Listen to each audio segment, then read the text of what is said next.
G'day guys, how are we? Welcome to Talking Boxing. It is Monday, April the 8th, 2024, and it's great to be back. Got in to Melbourne at about 5:30 this morning, and let's just say it's been a big day, but you got to do what you got to do, and I'm really looking forward to talking to all you guys and girls out there tonight about the last couple of weeks, which has just been massive. I see we've got a heap of comments in the chat already. Welcome to all of you in there. Can we see in there? Double G, how are you, Double G? Ian Davenport, how are you? Who else we got there? Dundee Luke. We've got Asbot, Peter, Nut, Big J. I caught up with your old mate, Jai McAllister over in Las Vegas. Big J. Actually had dinner with him over there. Let's just say, actually, who else have we got there? Victor J. Welcome to the show, guys. Yeah, Big Joe. Actually, let's just say that, look, I can't say too much, but all I will say is the word chump might have entered the conversation a couple of times, but just saying. I'll let you sort that out with Jai. I think Pretender might have been mentioned a couple of times as well. But anyway, welcome to the show, everybody. Let's get into it. Well, where do we start? I'm sure, without reading the comments, I'm positive there is a shitload of comments about Tim Zoo. I'm sure, actually work there. I see Sky Nicholson mentioned there. So a hell of a lot going on. Let's just start with a couple. We'll try and race through them as quick as we can so that we're not holding everyone up. I do get in trouble by my lovely wife, Tara, who says, will you just answer the question and move on? Will you stop getting on your soapbox and carrying on and being about 10 minutes behind? So I'll get on with it. All right, where do we start? Looks like we've got Tim Zoo from Double G. This is where I feel the entire Zoo camp let Tim down. Wow. All right, well, let's get jump straight into the deep end, Double G. As he now has no belt and no leverage. I'm also thinking that Tim's warrior performance will now mean people will not want to go near him. I don't think that's the case as far as fighters not wanting to go near him, Double G. I think look, this is professional boxing we're talking about. It's not the domestic circuit. This is not the amateurs. This is the big time boxing. The elite boxers want to fight other elite boxers. That's just the way it is. So, and he's now a name. I think I agree. I think it was Glenn Jennings. His manager said that he probably gained more from the loss than the win. I probably don't subscribe to that in some ways because at the end of the day, you want to win, and we all expected him to win, of course. But I will dwell on that a little bit as we go with the whole Zoo week thing. It was a hell of an experience to be over there.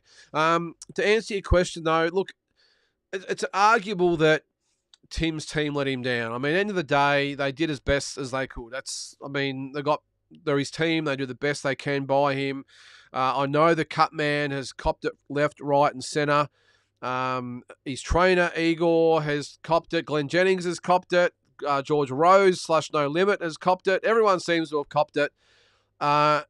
Look, and I know there was a comment after the fight at the press conference where Tim, when he was asked about the cut, said no comment. Now, I know that was sort of perceived as, I'm not going to say anything about I'm filthy with my cut man. I'm not going to say anything. I'll address that in my own time. That's the way I sort of read it, or the way it was perceived by a lot of people. I didn't sort of see it that way. I think he was more so saying, hey, look, now's not the time to really go into all that. I'll sort that out myself. Just no comment. Let's move on. So that's the way I sort of saw it. Let us know what you think. But as far as being let down by his team, look, I suppose if you break it down, and if Tara's watching, I will get through the other questions as quick as I can, but this one needs addressing, and I'm sure there'll be plenty of other comments coming about it. But did he get let down? Well, let's just break it down quickly. His cut man, let's remember, he got cut right at the end of the second round with that accidental elbow to the head. You could probably contribute both guys to what happened. Tim did fall forward. Fundora did raise the elbow. So I think both guys are to blame. It was just a freak accident. It really was. I don't think you can really blame either one. But if you're going to blame, let's just spread the blame equally. But look, I think what would have happened, what normally happens like when the round's going on, if you're in a corner, Normally, if a cut happens during the round, the cut man's like, okay, I'm prepared, I'm ready to go, I've got my little belt on, my little satchel, whatever it might be, his little bag of tricks, and he gets ready during the round. Well, he should have everything ready before the fight anyway, but he gets organised. The trainer will more likely say, hey, mate, he's cut. Let's get. Are you right to go? And they sort it out, and then they get up and away they go. The cut man gets precedence. He jumps into the ring, does his thing. The trainer does tend to then take stage left, I suppose, if you want to say, and they let the cut man do his thing and they talk and it's all good. In this instance, because it happened right at the end of the second round, the cut man would have literally been on his way up the stairs into the ring and just would not have been prepared for that massive cut that he had and the blood gushing everywhere. He wouldn't have been prepared. Now, I know Stitch Duran said afterwards that he was surprised. He was trying to mix stuff during the round. That sort of come later. But at that instant, what you saw was the cornerman just being caught unaware. Okay, now that's fine. I'll give him a little bit of, or give him a bit of grace for that. What I don't sort of, I suppose, like is that, well, what I would have thought would have happened is after that second round, when they've sent Tim back out there, the doctors let him go, which I was really surprised about, by the way. I was really surprised. I thought the fight was over. When they showed the cut on the big screen, and you could see the blood spurting from where I was sitting way back, and you could see it, I thought the fight was over. I would have thought when the third round started, Igor, his trainer, would have said to his cut man during the third round, can you stop this cut? And then I've got no doubt the cut man really, I hope he didn't say he could, but I would expected him to say, look, Igor, I can't stop this cut. It's too big. It's too much blood. I haven't got the necessary tools, or ointment, whatever it might be. I can't stop the cut. Then after the third round, in consultation with the referee and the doctor, stop the fight. Let's take the draw and let's move on. I get it that Tim, and this is another thing, Tim hasn't probably copped any criticism either, by the way, and nor probably should he, because we know he's an absolute warrior, but the referee or the doctor asked him, could he see? And he said, yes, I understand. Of course, he's a warrior and he's going to say yes. Sometimes fighters need to be saved from themselves. Maybe amongst all of them, Tim should have said, I can't see. The cut man should have said, I can't stop it. Igor should have said, well, we're going to have to stop the fight. He can't see. He's got blood everywhere. I can't stop the cut. You can't see. We need to stop it and then take the draw. But what Tim did is said, mate, I want to fight. Let's go. And then after that fourth, fifth, sixth round, when it's too late to take the draw, it's sink or swim. You got to go for it. You can't rest on getting the draw, and the rest is history. I don't think Glenn probably should have copped any criticism. I'm not quite sure really what's. I think it was more so the rematch clause. I understand that, but it hasn't really been 100% confirmed yet whether there was or wasn't the verbal agreement or the written agreement. I'm sure that'll come out. I'm going to quickly move on. I can feel the comments we'll see the comments going up there, so we'll move on. All right. Double G says, however, until they're in the ring, I won't believe it. Verbal agreement to rematch is one thing, but when there are terms, conditions to be discussed, it could quite easily fall apart. This is professional boxing, Double G, and I'm probably not going to comment too much on what I think is going to happen because nobody knows. We're all being experts. We're all saying what we think is going to happen, and I've had my say. I think at this point, there's been, yes, there's a written agreement. No, there's not a written agreement. Yes, there's a verbal agreement. Yes, there's a verbal agreement, but we're not going to honour it. Then the next day, yes, there's a verbal agreement, and we are going to honour it. So then there's Crawford's in the mix, then Spencer's in, and then the swapping over, and then Tim. It's a mess at the moment, so we won't waste too much time going on over that. I'm sure the comments are going to keep going. Sky, you got a few comments there, Double G. You must have got in early tonight. Sky becoming world champ shows not only how weak women's boxing is, but also what can be achieved with the right promotion manager's team. Her showboating shows zero class to opponent too. Look, I only saw highlights, Double G. I was actually on a plane when this fight took place. I actually did try and hang around to watch the fight, but I couldn't change my fight. They were going to charge me a small fortune. I'm sort of glad, to be honest, judging by what I've seen and what I've heard and read and everything else about the fight. Look, the showboating thing, it is what it is. I mean, I think the main showboating occurred in the last round when I think Sky knew the fight was over. She'd got the win and all the rest of it. I was asked by numerous parties about Sarah Marford, who she was fighting. whether she would give Sky a competitive fight. And I must admit, I said no. I'd seen a bit of Sarah Marford, and I didn't really give her much chance. That's nothing against Sky. I mean, she did what she had to do. Congratulations to Sky Nicholson. But I want to see her tested. I know Sarah Marford went okay against Amanda Serrano. I get it, but I want to see Sky tested. I really do.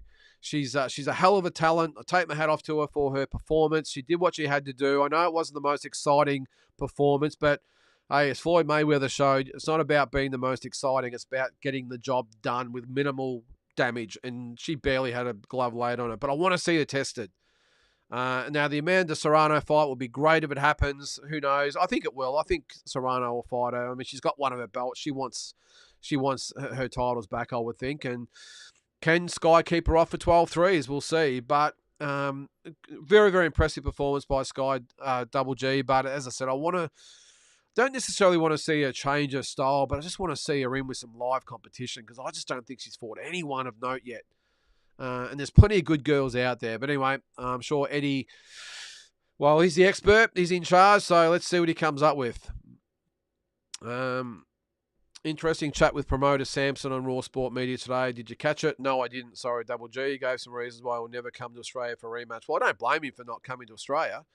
Fundora, like it or not, is a champion. So I think the champion should be able to dictate where and when the rematch is. So that's another thing I'm sure we'll get in as we go. Both fighters are now out until the end of the year. This is what struck me funny. I did put a little story on Instagram about this. We've got all the back and forth about the rematches and verbal rematches and written rematches and all clauses, all that sort of stuff. And then out of the blue, I read, and no one had even mentioned. I just happened to see it in an article. I think it was in the Herald Sun or one of those here in Melbourne. And Igor said, "Well, he's not going to fight till November, December anyway." And then I thought, "Geez, what happens now?" And then of course, Fundora suspended. I think it works in well that they actually are going to fight each other at the end of the year, and maybe that, regardless of what happens with the belts and who fights who, I think the fact they're going to be both ready around the same time, it just makes sense. But I didn't catch the interview, Double G. I have seen quite a few. I've probably seen 3 or 4 of his other interviews, and he sort of says the same thing, contradicts himself a little bit sometimes. But overall, the gist is that, of what he said. But I wouldn't blame him for not coming to Australia. Why would you? Why would you give Tim Tszyu that extra 25% advantage, which is what you get with home ground advantage? It's just natural. So we'll keep a lookout for that. One more from you, Double G, and we'll move on. What's that? Settle down, Big J. Okay, I'll let you guys sort that out. What do we got? Dundee Luke. Can't wait to see what's next for Timmy. So many moving parts. Is Bowerchuk versus Tim in Australia a realistic possibility? Not in my mind, Dundee or Luke. I think, look, it will be a great fight. It will be a great fight. And he looked very impressive, didn't he, Bowerchuk? But look, end of the day, he's not a big name. I know he's got the interim belt. Look, not to say it's not going to happen. I just think that Tim, with all due respect to Bowerchuk, he's got Fundora, Crawford, Spence, maybe Charlo, who knows. They're the guys he's targeting. And with all due respect to Bowerchuk, he's well down the pecking order. And I would think Tim would want to go through those fighters before entertaining this one. And now, look, do the WBC well, and that's the other thing, we haven't seen any. WBO have mandated that Fundora fight Crawford, so that belt is looking awfully shaky from Fundora. If the WBC that we haven't really heard from yet say they want to enforce Bowerchuk as the mandatory, well, Fundora's got to give up both belts to fight Tim. So what happens? Does that, that agreement that they have, the gentleman's agreement that supposedly they all have with Samson and Team Tszyu, does that go out the window? I've got a feeling it does. If Fundora's going to lose both of his belts by fighting Tim in a rematch, he's probably going to lose, arguably that is, then why would you do that? And especially, why would you come to Australia to, let's just put it into perspective. You come to the other person's country halfway across or around the world to fight a rematch against a guy who was literally beating the hell out of you for the first 2 rounds for no belts. That doesn't make sense. So let's just see how it all pans out, Luke. But plenty of water to go under the bridge, I think. Between the corner, the ref, and the doctor, the fight should have been stopped. 100% Asbot. That's what I said. The fight should have been stopped after the second, maybe after the third. Actually, probably 100% probably should have been stopped after the third, in my opinion, because I would have thought it's a technical draw. Although, having said that, Tim would have been pretty confident that he won the first 2 rounds. So he probably would have thought, well, let's go to the 4 rounds, but definitely after the 4th round, Asbot. And I think, I can't remember, but I'm pretty sure the fight would have actually been a draw on the cards, which means Fundora on those cards would have won rounds 3 and 4. But either way, Tim would have been disappointed that he didn't show the Americans, everyone, what he has on in the big smoke. But geez, at least he would have come home with his belts and the hand. It's all about the hand these days. So yeah, but I'm with you, mate. Between everyone, the fight should have been stopped no later than the 4th round, and we wouldn't be having this conversation, and Tim wouldn't be left out in the cold like he sort of is at the moment. It can change very quickly, though. But I'm not going to believe that rematch takes place until it's written in stone and we have the press conference. First 2 rounds, Tim was putting the pain on Fundora. Yeah, well, look, 100% he was, but I'm not going to say, look, and I know a lot of people have, based on that, Tim was going to knock him out in 5 or 6 rounds. Yeah, okay, well, I think we all think that, but there's no guarantees. I've seen fights where, a guy has been lit up for the first 3 or 4 rounds, even the first half of the fight. And then this is why they call it a championship fight, where tactics come into it, fitness, conditioning, heart, you name it, all comes into it after probably the 6th or 7th round. So I'm not going to say Tim would have definitely beat Fundora, although the odds are 100% would have said that by the way he was landing those shots, especially that second round where he landed 2 beautiful right hands. So, but I'm not going to say that was just a foregone conclusion. But based on what we saw, I think we all agree that Tim pretty much had his measure. There's Peter. How are you, Peter? What do you got there, mate? Zoo will bounce back, but after watching the 154 fighters, I would stay away from Bolchuk. He's an absolute weapon, yeah. As I said, Peter, I don't think they'll want that fight until it's absolutely time, for that fight to take place. And again, it's going to be interesting to see what the WBC do. All right, Big J, what do you got there, mate? Sky won the title, but God, she's painful to watch. Terrible style. You can see that looping left from a week away. Anyone that thinks she can beat Serrano is either a moron or a simp. Kyle, what's your thoughts? Yeah, look, I don't think she beats Serrano, Big J. I think Serrano, especially if it's 12 threes, Serrano fights like a man. She plants her feet, she digs in, she throws bombs, and she's fit enough to go 12 threes. Sky, look, as good as she was, look, it's fact that she still fights like an amateur. Now, that's her style. Nothing wrong with that, by the way, because it's got her to where she is now, but she's 10-0 with, 1 knockout? Not that knockouts really matter. You don't get that many knockouts in women's boxing, but she fights like an amateur, and I'm not sure an amateur style is going to keep Amanda Serrano off her for 36 minutes. So, all right, what do we got there? Big J again. Also, can't believe that moron Todd Grisham, DAZN commentator, compared Sky to Roy Jones Jr. That idiot needs to go back to the WWE. Well, I haven't seen that, Big J. As I said, I was on the plane, but seems to be the common thread these days with commentators, doesn't it, Big J? I'm not sure whether you've seen my little rant about old mate Peter Bedell the other day, but pretty much trying to get Tim Tszyu to justify why he shouldn't quit or why his career's not over. You've got people that know nothing about boxing who are commentating on it just because they might speak a little bit better than maybe some people that actually know what they're talking about. I'd much prefer to hear someone maybe a little bit rough around the edges that actually knows what they're talking about. I'm not sure about Todd Grisham, but Peter Bedell, go back to, I don't know, is he from rugby league or something? I don't know. I've never heard of him before this. All right. Heard you had dinner. I heard you had dinner with that chump McAllister while you're in Vegas. Did you ask him why he's been ducking me for almost a year now? Why he thinks he's got any chance of winning? I did actually, Big J. He said he wouldn't even give you the time of day. And as I said, the word chump was brought up quite a few times from Jai. But no, nice guy. It was the day after the fight that we called up for a burger. So it was good. He'd have a bit of a rough week, old Jai. Had a big week. But yeah, it was good to catch up with him. And he was enjoying his first week out, or a week and a half, whatever it was, outside of Australia. Excuse me. What do we got there? Another one. Joel Camilleri had the performance of his career. The transition to the Zoo team worked wonders, but Jamal Herring looked like he barely turned up. Boring fight against England. I didn't watch any of the cards. Sorry, Big J. I will over the next couple of days watch the replay. I did see some highlights though, and Joel, yeah, look, it's amazing what happens when you surround yourself with winners. And of course, the Zoo, is it Team Zoo Gym or Zoo, whatever, the Fight Academy, whatever it's called, just it oozes that winning mentality. I mean, it's geez, the Zoo family. You just put the Zoo name up, and it has a bit of aura about it straight away. But Joel, credit to him. He's got out of, well, he's gone from Melbourne to Brisbane, back to Melbourne, and now to Sydney. So good on him. And I agree, from what I saw in the replay, another big right hand that he stopped Joel Pavlidis with. So good on him. Really, really good performance by Joel. And the one thing I hope, though, is he does fight one of these guys. I know it's all about the money and everything else, but surely No Limit would be putting up the dollars if it's a Isaac Hardman fight. Because you've got to remember, let's just say it's an Isaac Hardman fight.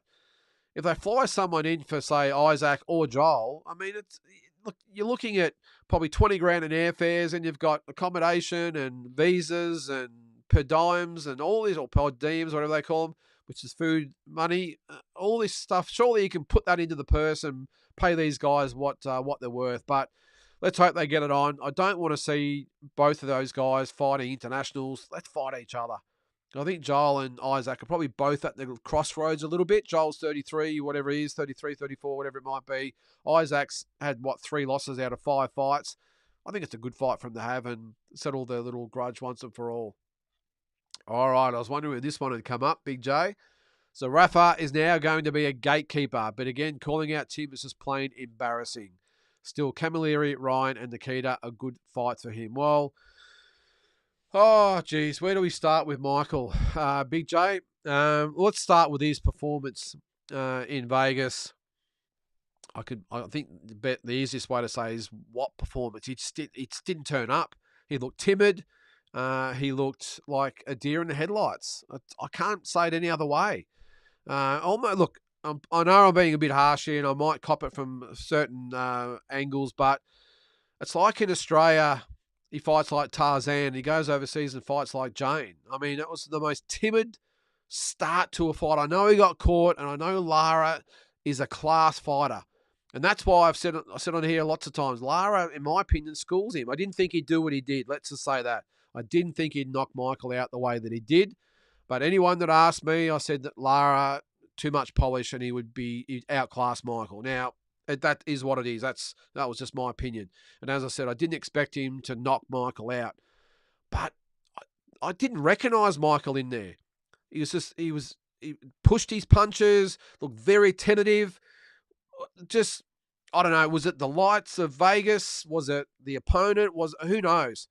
But he looked a completely different fighter, just in body language and the way he fought, the way he approached the fight, to any fight I've ever seen him have in Australia. Now, I get the Cal Brook fight and the Peter Quillen fight and the fight he had in Russia. I get that. They were early in his career. He's only a young guy. But I'll be honest, I just expected so much more. I didn't expect him to beat Lara, but I expected something. We got nothing. And look, it can happen. You get to the bright lights of Vegas and anything can happen. You don't get a bigger stage than the T-Mobile Arena in Las Vegas.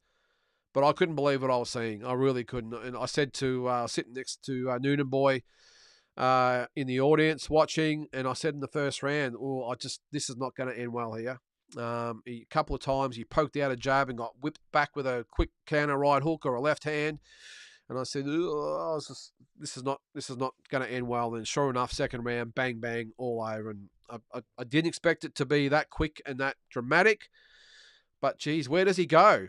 And I will say again with the, the chance of upsetting some of the Aussie fight fans out there, I think he's got a hell of a nerve to call Tim Tszyu out after what happened. I know he did it in a lot better way this time than he has in the past. He was actually quite respectful.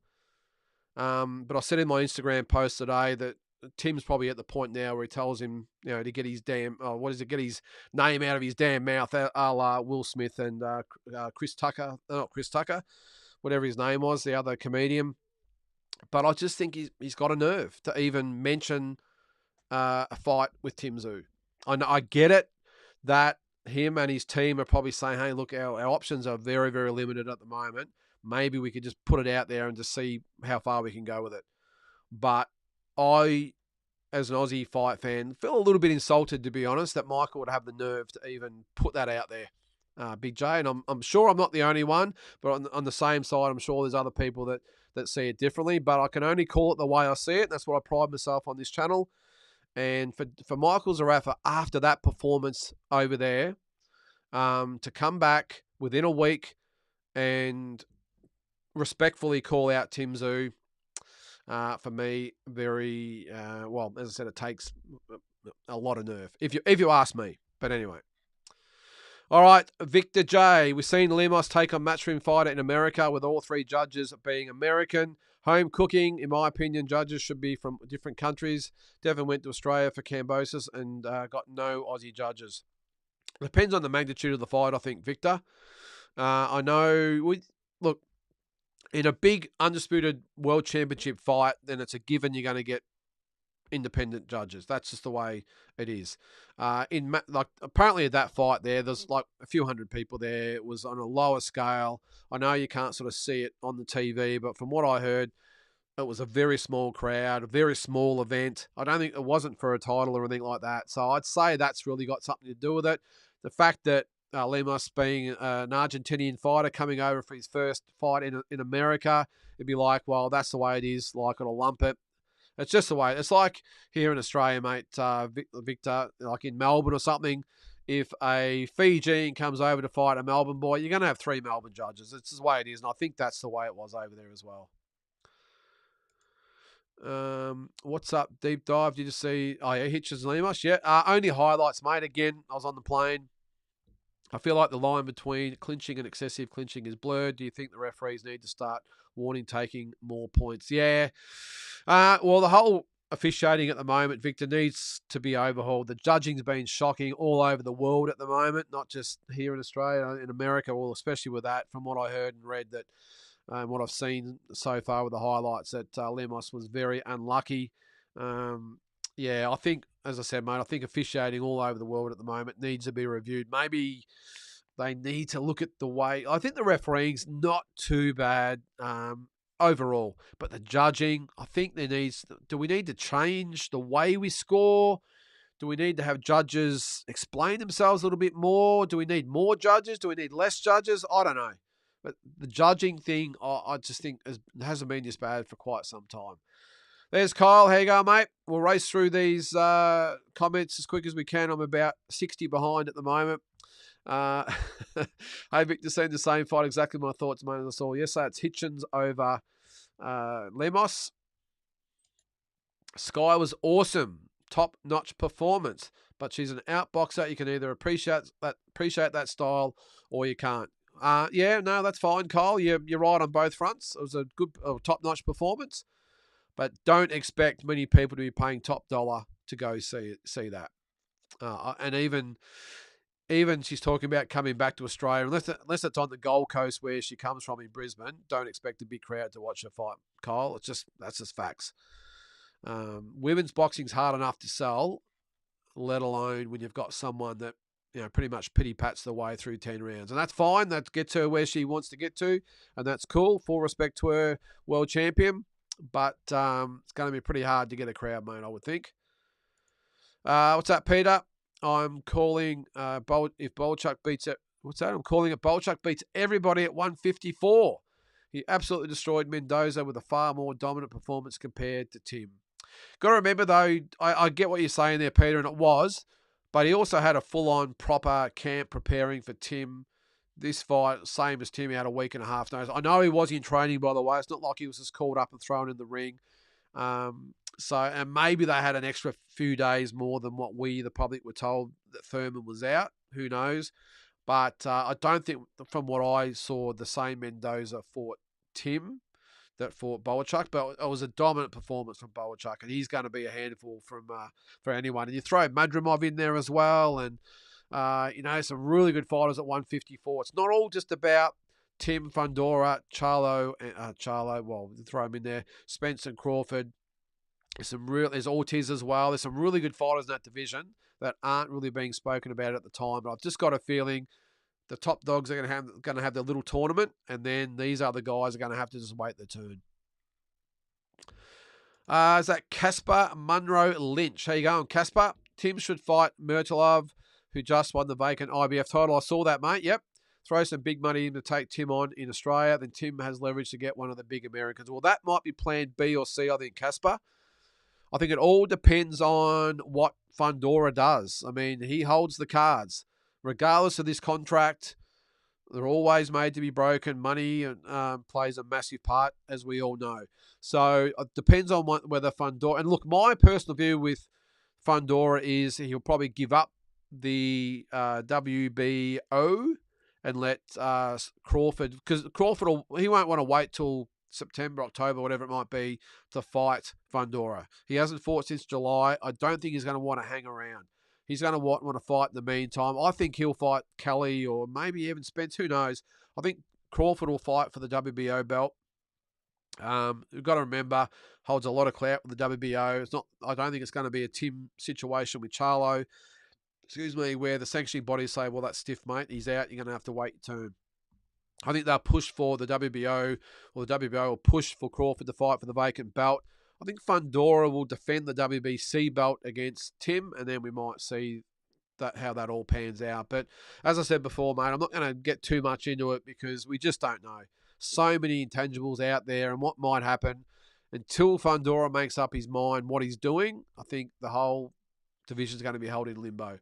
And that's even saying with Crawford being the number one pound-for-pound fighter in the world, even he's going to have to wait and what Fundora is going to do. And the thing is, if Crawford ends up fighting Josh Kelly, I mean, that's going to be for peanuts what he's going to get paid.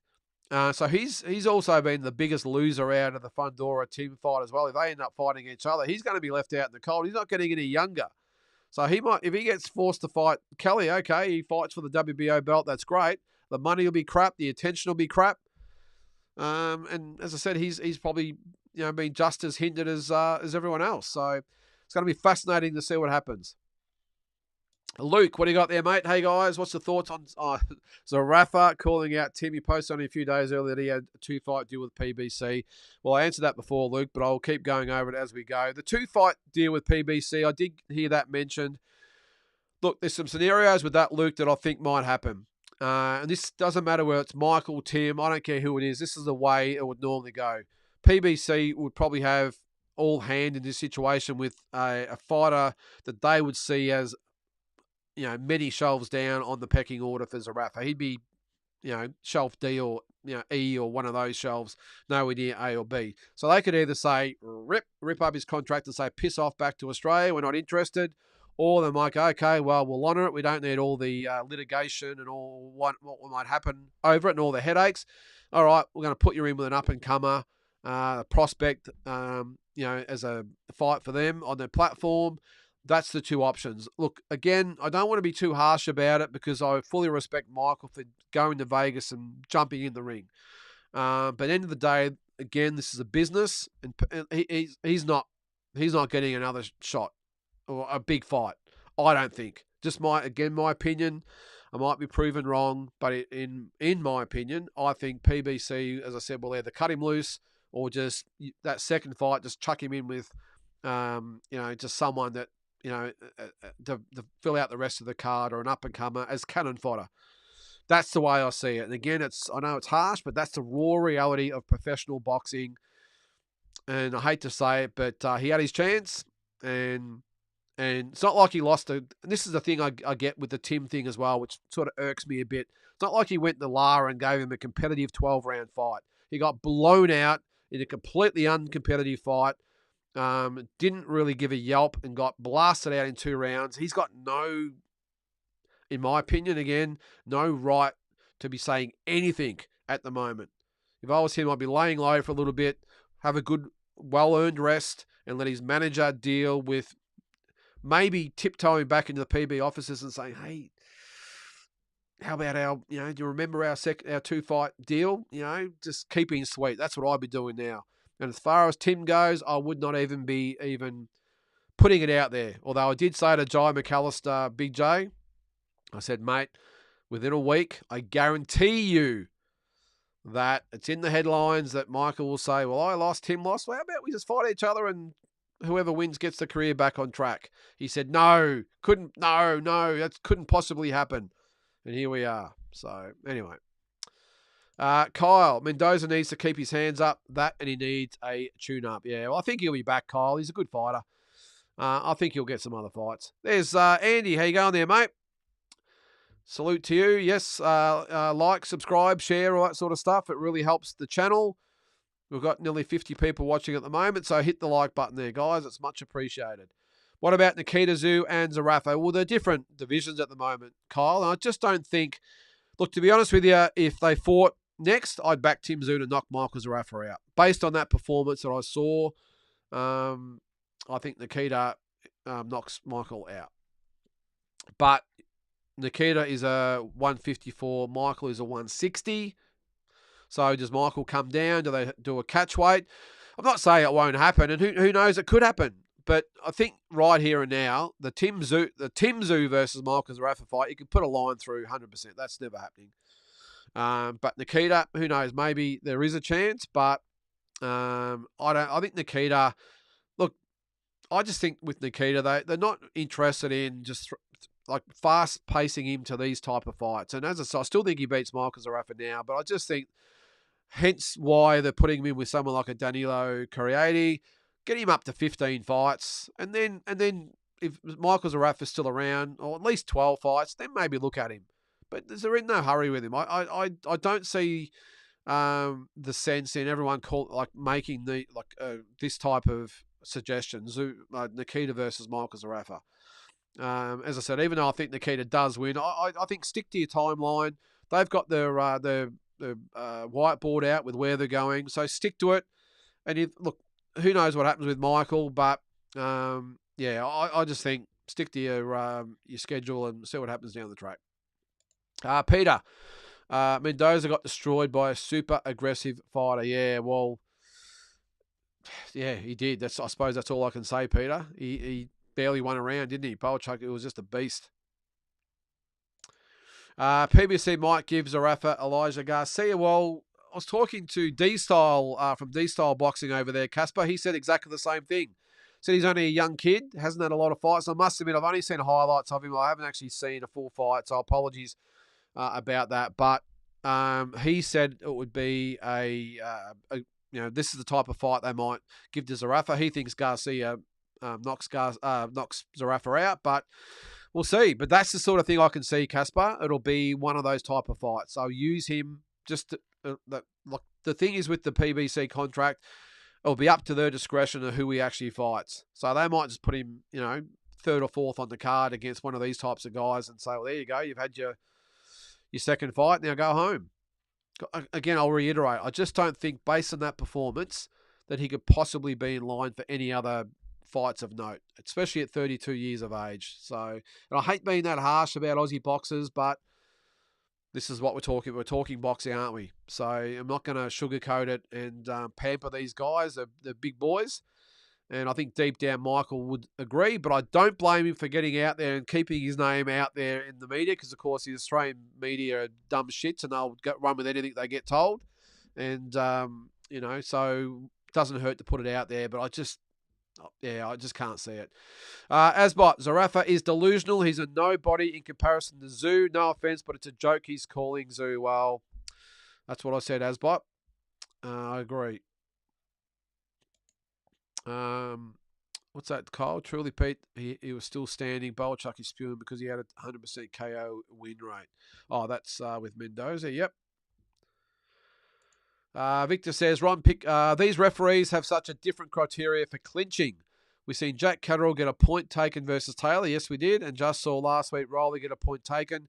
We need more clarification.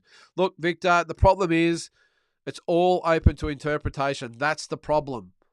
All judges and referees, it's all interpretation. One judge from one side will score it one way, and we've seen that quite regularly lately, where one judge will score it 8 rounds to 4 and the other one way, and the other judge will score it 8 rounds to 4 the other way.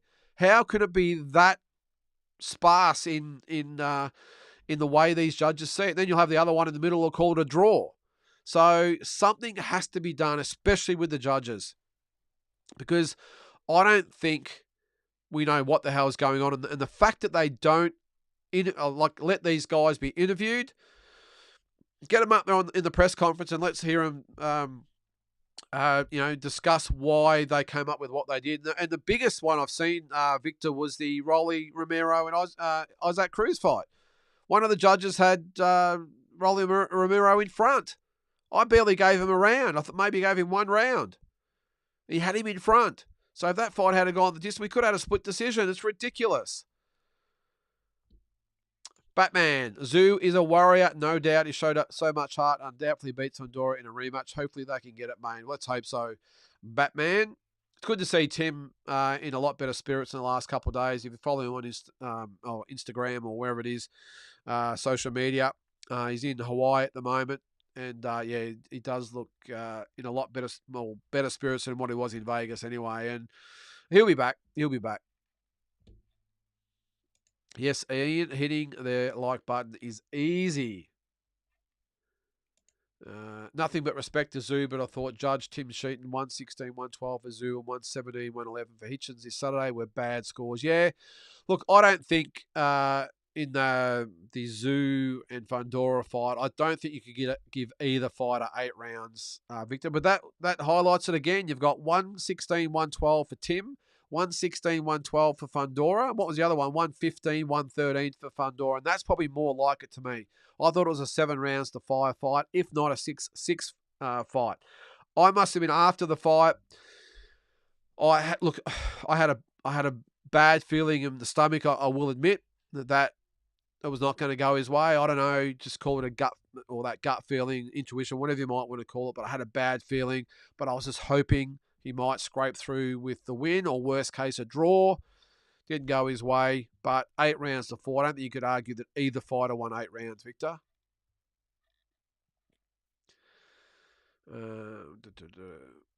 Purple Turtle. Zoo Fundora rematch is the fight everyone wants. Yep, it is, mate. And let's hope we get it. On a positive fight, that punch that broke Fundora's nose was a cracker. It certainly was, Asbot. I think it was 2 right hands, wasn't it? It was bang, and then about 10 seconds later, bang, have another one.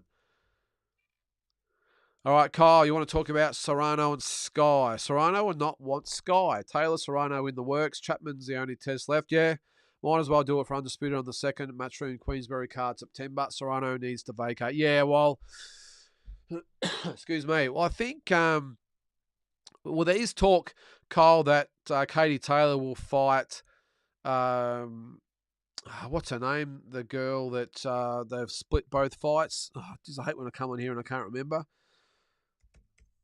I'm going to have to look it up now. I'm sure someone's put it in the comment section there. I hate when I come on and I can't remember what I'm talking about. Chantel Cameron. There you go.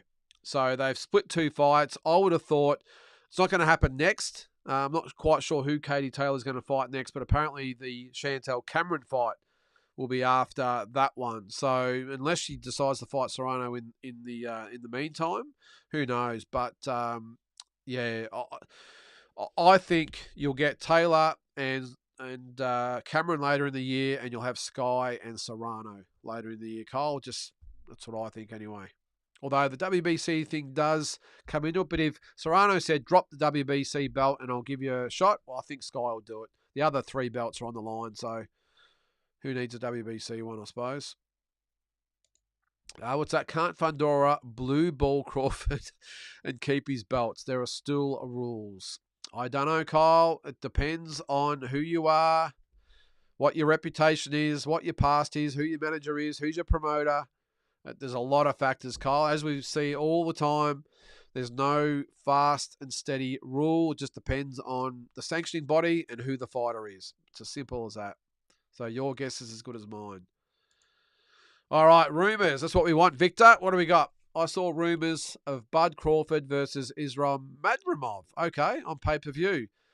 I get Israel has a belt, but putting it on pay-per-view is ridiculous. Hope it's just a rumour like Eubanks was. I don't think Bud Crawford would want that fight, Victor, although it was mentioned that Kelly might be in the mix as well, but Bud hasn't actually come out and said he would fight Kelly.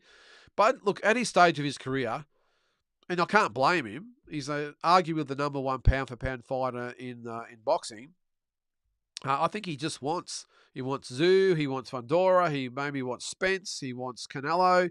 He only wants the biggest fight, Victor. I couldn't see him fighting guys like Madrimov or Boachuk or any of these guys. I just couldn't. Or Kelly, I couldn't see it. I might be proven wrong, but I think that he only wants the big fights, and I don't blame him. He's is he 36, nearly 37? Go for the big fish, Bud, I should say.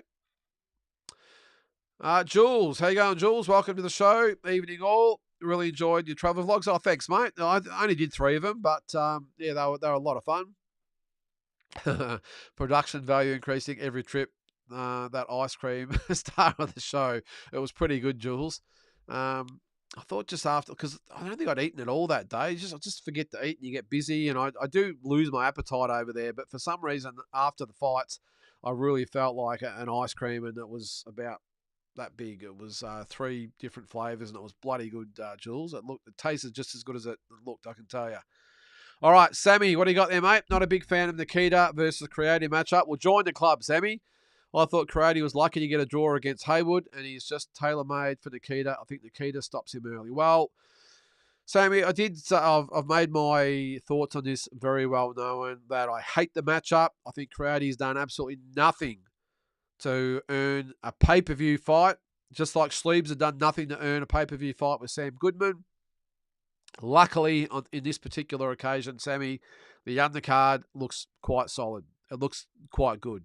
But the main event itself, I said it again, that I just think No Limit have just done an injustice to Nikita by putting this matchup forward. 154-pound division in Australia is the hottest division in boxing in this country. And we get Danilo Creati, who struggled to a 4-round draw in his last fight and was, I thought, lucky to even get the draw. So, I don't know. But as I said, Sammy, the rest of the card doesn't look too bad. Mark, if Tim doesn't get a rematch, I'd like to see Fundora and Bud fight, then Tim and Spence fight, then the 2 winners go at it. Yeah. I'll read that again. I'd like Fundora and Bud and Tim and Spence. Yeah, well, quite possibly could happen, Mark. I don't care what the formula is, as long as those guys all end up fighting amongst each other to see who's the best. And I still think it would be a Tim and Bud Crawford fight. So I know it's cherry picking there. It's easy to pick, but I don't think, however you mix it up, I think Bud and Tim come out as the top 2. Is it true Jamal Charlo is back in the mix? Love to still see him versus Zoo. I did see something said about that too, Victor, but I doubt it. Not in the short term, anyway. Not at 154. I really can't see him going from 168 going back to 154. I just think his hunger for the sport is just not there anymore, Victor. So look, I'd love to see it as well. But it's always a dark horse in the 154-pound stakes. But I don't think for now, mate. I think he'd be living the life at the moment. Batman definitely should have been stopped. In my opinion, fair play to both warriors who went through some serious adversity. Zoo was absolutely landing flush earlier. I'm sure Zoo would have stopped Fundora. Yeah, look, I tend to agree, Batman, but I suppose we'll never know. Excuse me there. Ronnie, how you going there, mate? Regarding Zoo, I don't think it matters where the rematch is. It's still a money fight, and everything being equal, Zoo with the proper preparation knocks Fundora out. Yep, I think you will see a lot better prepared Tim Zoo, Ronnie, and I think he gets the job done. I'm with you, regardless of where it is. I think he beats Fundora.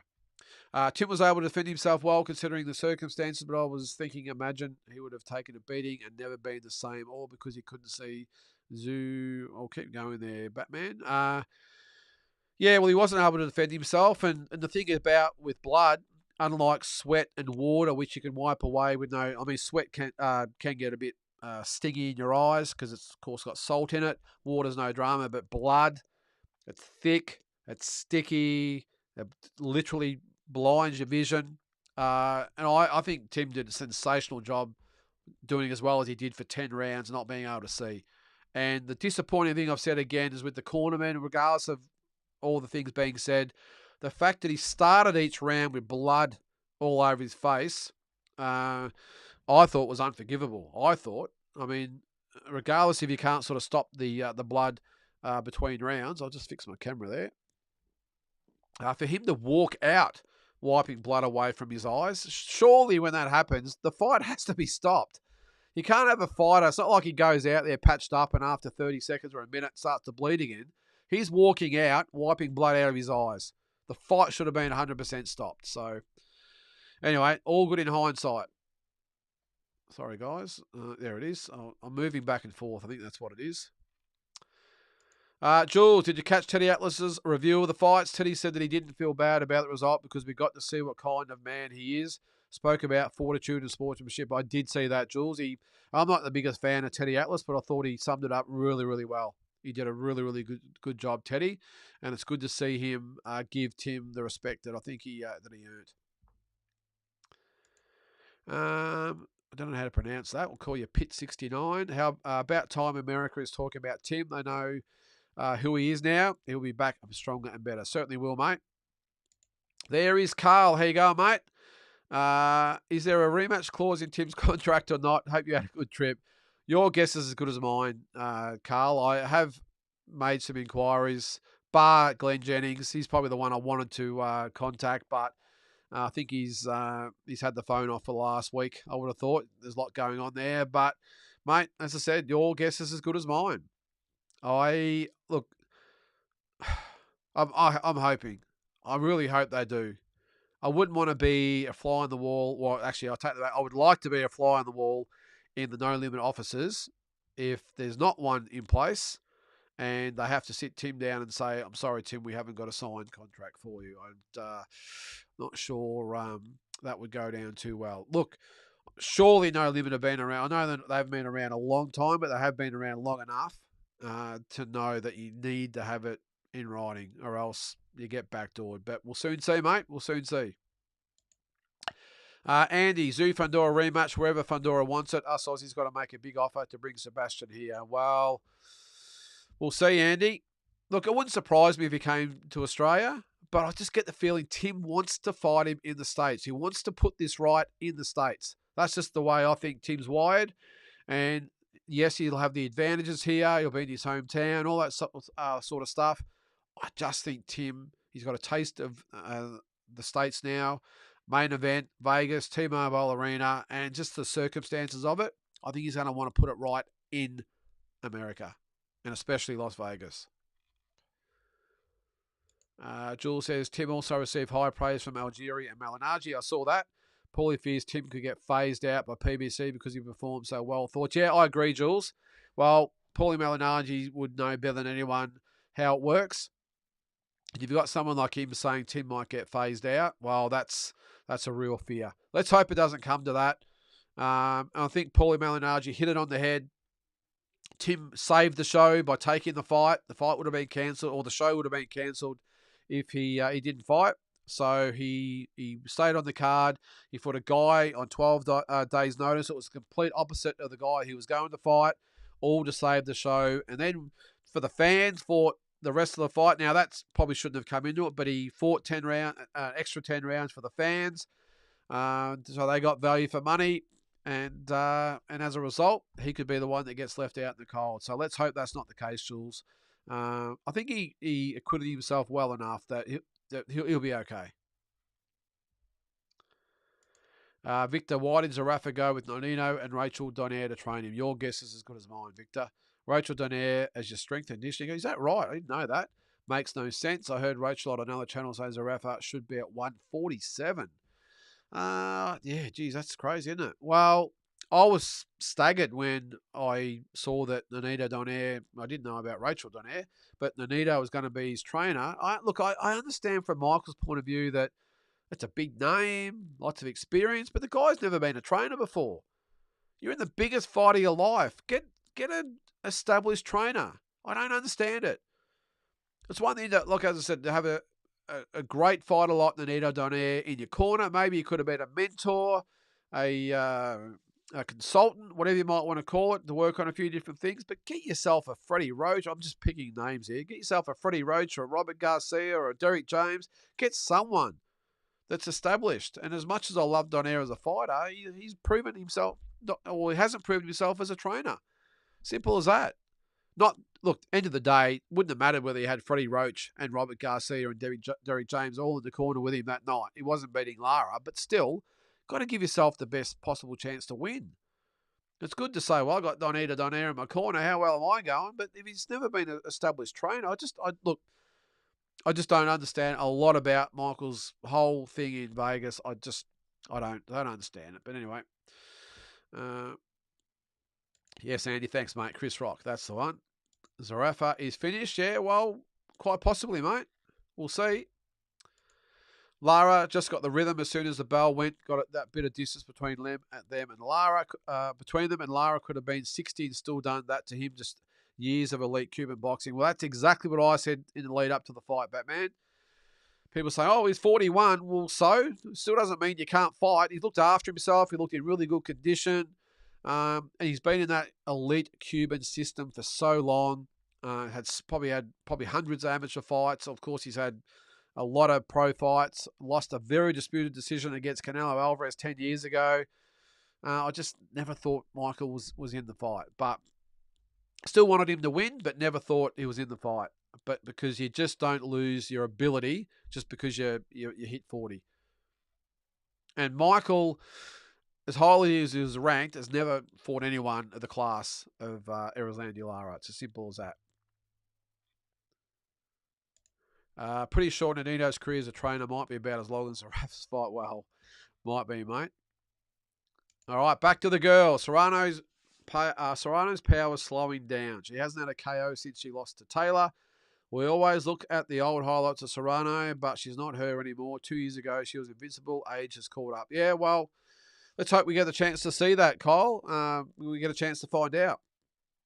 And I want to see that fight with Sky. I think it'd be great. I mean, just if they do fight, it's another addition to just the mega fights that Aussie boxing fans have been treated to over the last few years.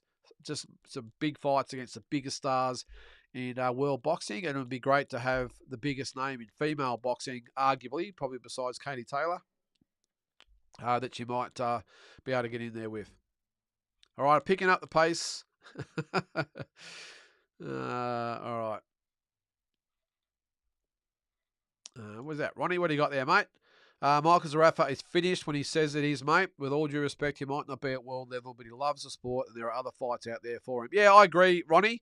I just don't think they're at the elite level. You're a long time retired, and I don't think he's finished entirely. I just don't think he's, and I've always said, I just don't think he's at the elite level, world level. And there's nothing wrong with that. We all can't be at the world level. But if he loves the sport and wants to keep at it, it's not like he's taken a lot of punishment. I know that was a pretty bad knockout, but it was a cold knockout. I think I've said before, you get those knockouts that occur later in the fight where you've taken a lot of punishment, your body's under duress, and then you get knocked out. That's bad. But when you get caught in the first or second round, you can recover pretty quick. It's just that cold knockout they talk about. But I agree with you, Ronnie. His career's not over, but I just don't think he's at world level, mate. I'm sorry. I just don't see it. But good luck to him if he wants to come back at domestic level, see what happens. You just never know. But the facts are that when he's got to world level, he's just been nowhere near it. The need to strip Charlo of his Ring magazine belt. I didn't even know he still had that, Peter. That obviously has to be next, 100%. What's that? Man, Zarafa got smoked. Lara kind of evolved opposite to Floyd Mayweather. I think that's who you're talking about there. Went from boxer to more of a boxer puncher because can't move like he used to. Yeah, well, Michael made it a lot easier for him. Excuse me, the one he should have, Andy. He poked the jab. He didn't bring it back to his chin, or sorry, his cheek or his temple. And Lara, being just super sharp and having that experience, waiting to throw the jab, comes straight back with a counter jab. And if you look at the way he threw it as well, it was a beautiful combination because the right hand and the left hand landed in the same spot.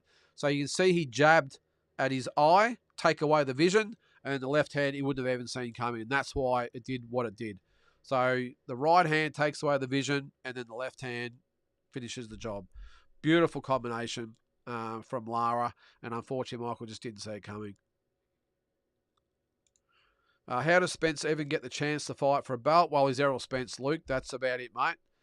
Different rules apply to these type of fighters. Spence, even though he was, he's badly beaten in his last fight with Crawford, is still an A-level fighter. So if he decides he wants to fight for a belt, Luke, he's going to be pushed to the front of the line. That's just the way boxing works, unfortunately.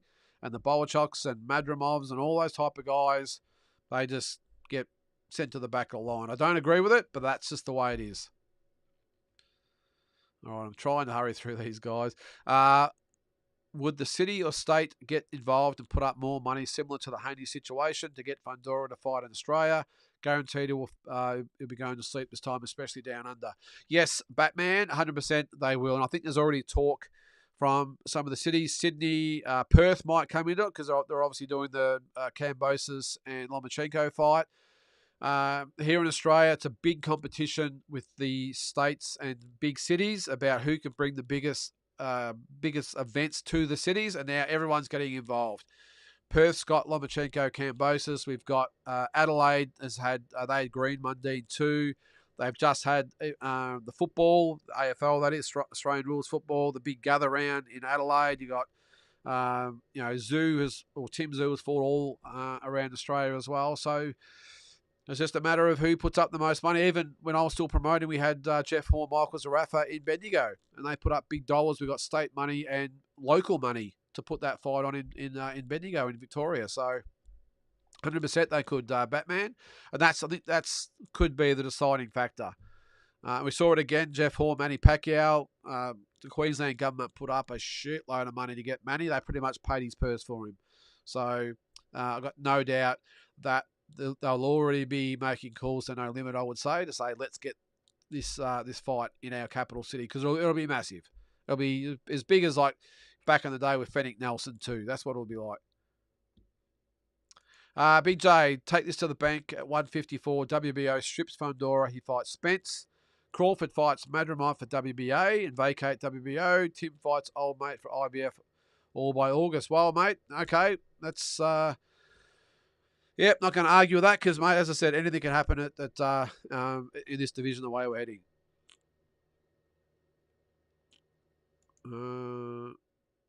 How far will Brian Ambatruda's offer of $1 million for Zoo to fight Zarafa in Melbourne? Is that... I know that was mentioned a couple of years ago, Ronnie. I wouldn't have thought... Is that in the last couple of days? $1 million for Zoo to fight Zarafa. Well, the problem is, Ronnie, is that if Tim fights anyone, anywhere else, he's probably earning 3 or 4 times that. So why fight Zarafa in Melbourne? Look, as I said, mate, I think that fight's done and dusted. If it was ever even going to happen after the initial one. And as I said before, I don't blame Michael for putting it out there. He's got to stay relevant. He's probably going to try and let the smoke clear on that Vegas performance. But, mate, Tim Zoo's not looking at Michael Zarafa. It's as simple as that. It wouldn't even be considering him. Not at all. Not even as a comeback fight. Tim is the big fish or nobody. And unfortunately, Zarafa is like a little goldfish and the others are big sharks. That's just the way it is. Again, I don't make the rules. That's just a fact. So, and Brian has been known to talk it up in the past, Ronnie, so I doubt that's going to happen. Big J, would you call Zarafa's performance against Lara the worst performance in a title fight, or would you give it to Trent Broadhurst versus Bivol? Oh, geez, mate. I've got my own thoughts about all those types. You could probably put Bilal Akaway in there with John Ryder as well, I suppose, if you're talking about performances. But no, I'm not going to answer that, Big J. I don't really want to do that to the guys, because at the end of the day, they do sacrifice a lot. They put their lives on hold and sacrifice so much to get the position. So yeah, I'm not going to. I won't answer that, mate. What else? Oh, sorry, Tara. Yep. Okay, I'm going. Okay. Asbot. All that being said, I wonder if we see Stitched around in Tim's corner next. Yeah. Well, look, to be fair to Team Zoo as well, there's no way they could have ever envisaged that type of cut would happen. I know it's good in hindsight, but the cut man they had might have been good just for the basic cuts and everything else. But, I mean, I think even Stitch Duran would have struggled to stop it. But what he would have said, hey, Mr. Doctor, this guy, I can't stop this cut, and this guy can't see. So we need to stop it. That's what would have happened. So that's probably the main difference. What do we got? Just got a message there. What do we got there? All right. Well, the Brian Amatrude offer was apparently in last week's paper. Disregard. Put that newspaper article on the bottom of your birdcage, guys, because it's not going to happen. Simple as that. Zarafa froze on the big stage yet again. They say there's levels, and that sums Zarafa up. Well, 100%, Peter. And again, I'm not going to pull any punches about it. It's probably arguable that he froze. I think that it might have been the bright lights got to him. He has been known to maybe get himself in a bit of a state before fights, but that's just the sport we're in. But 100%, Peter, as our good mate Noonan Boy says, levels. There are levels in boxing, and unfortunately, in football, soccer, cricket, whatever it might be, in levels, you just might get a touch up on the scoreboard. Unfortunately, in boxing, when you're in against someone that's above your level, that's exactly what happens. So, in this instance, if you're probably likening it to the levels that these guys are at, unfortunately, Michael's just not I don't think anywhere near that top level. It's as simple as that. And there's nothing wrong with it. I mean, it just is what it is. So that's just the way I see it anyway.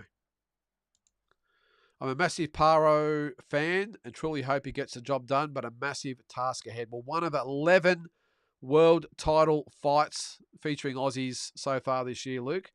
And I can't wait to see it. Look, it's going to be a hard fight against Matthias, but you've got to be in it to win it, Luke. So I think he'll give Matthias problems. He's not going to try.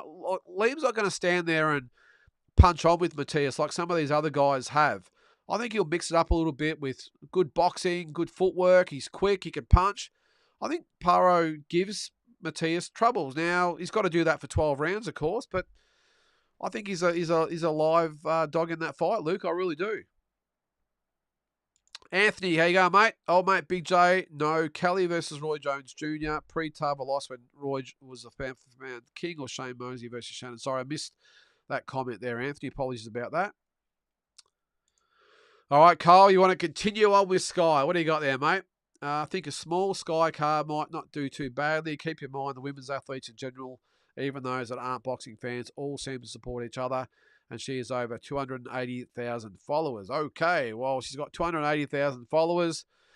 A lot of them, what do they call them? Big J, the simps. Probably a lot of those out there. I'm sure Ebony's probably got a lot of those as well. Look, I agree. If they do a small card here in Australia, that, look, it might work. But Sky's going to want to get paid, Kyle. And to do it in a small arena here, might get a couple of thousand people there if they're lucky. Wouldn't sell any pay-per-views. They'd have to put it on for free.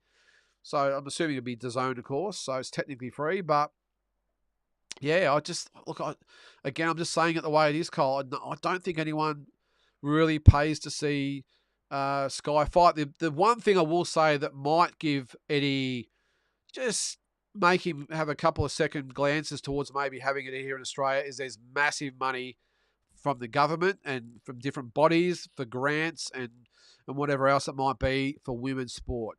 So, and I think a female world title fight in Australia, there'd be some big money available to Eddie. It's a matter of whether it would still be enough for him to put it here. Because, I mean, if he puts Sky in England, or I suppose maybe in the States if it's the right opponent, probably could not sell pay-per-views, but, you know, they do okay out of it with the crowd and everything else. But I just don't think, you know, we all got excited about the Matildas, Kyle, and that's great with women's sport. But, geez, I can name one player, and that's, what's her name? Kerr. Well, maybe I can't name one player, half a player. Is it Sam Kerr? So, I don't know. I just think it's got a long way to go. I really do. Female boxing's on the up, though, Kyle, I will say, but I just don't see it ever being big here in Australia. I'm sorry, I just can't see it. And it's going great in the States and England. That's awesome. It's just, yeah, I don't know. Just the way we are down here, mate, but we'll see. Luke, should all judges have previous fight experience, whether it's amateur or pro level, all through? Although I know both are score differently. I think, yeah. Look, I don't know the exact criteria, Luke. All I can say in, say, the amateurs here in Australia, you just have to sit a course, and then you might have to sit next to a judge, and you score it, and they'll give you some feedback. That's really about it for the amateurs. I'm not quite sure how it goes with the pros, but I just think not just here in Australia, but all over the world. I just think we need to get this right. This is people's livelihoods we're playing with here, and it's just not right. And the fact they don't have to explain themselves, they just go off and we forget about them. They turn up on the next show and do the same thing again. Like that guy that had Rolly Ramiro in front should never probably judge again, but he'll turn up. That's just what happens. So, but something has to be done, Luke. Should they have previous fight experience?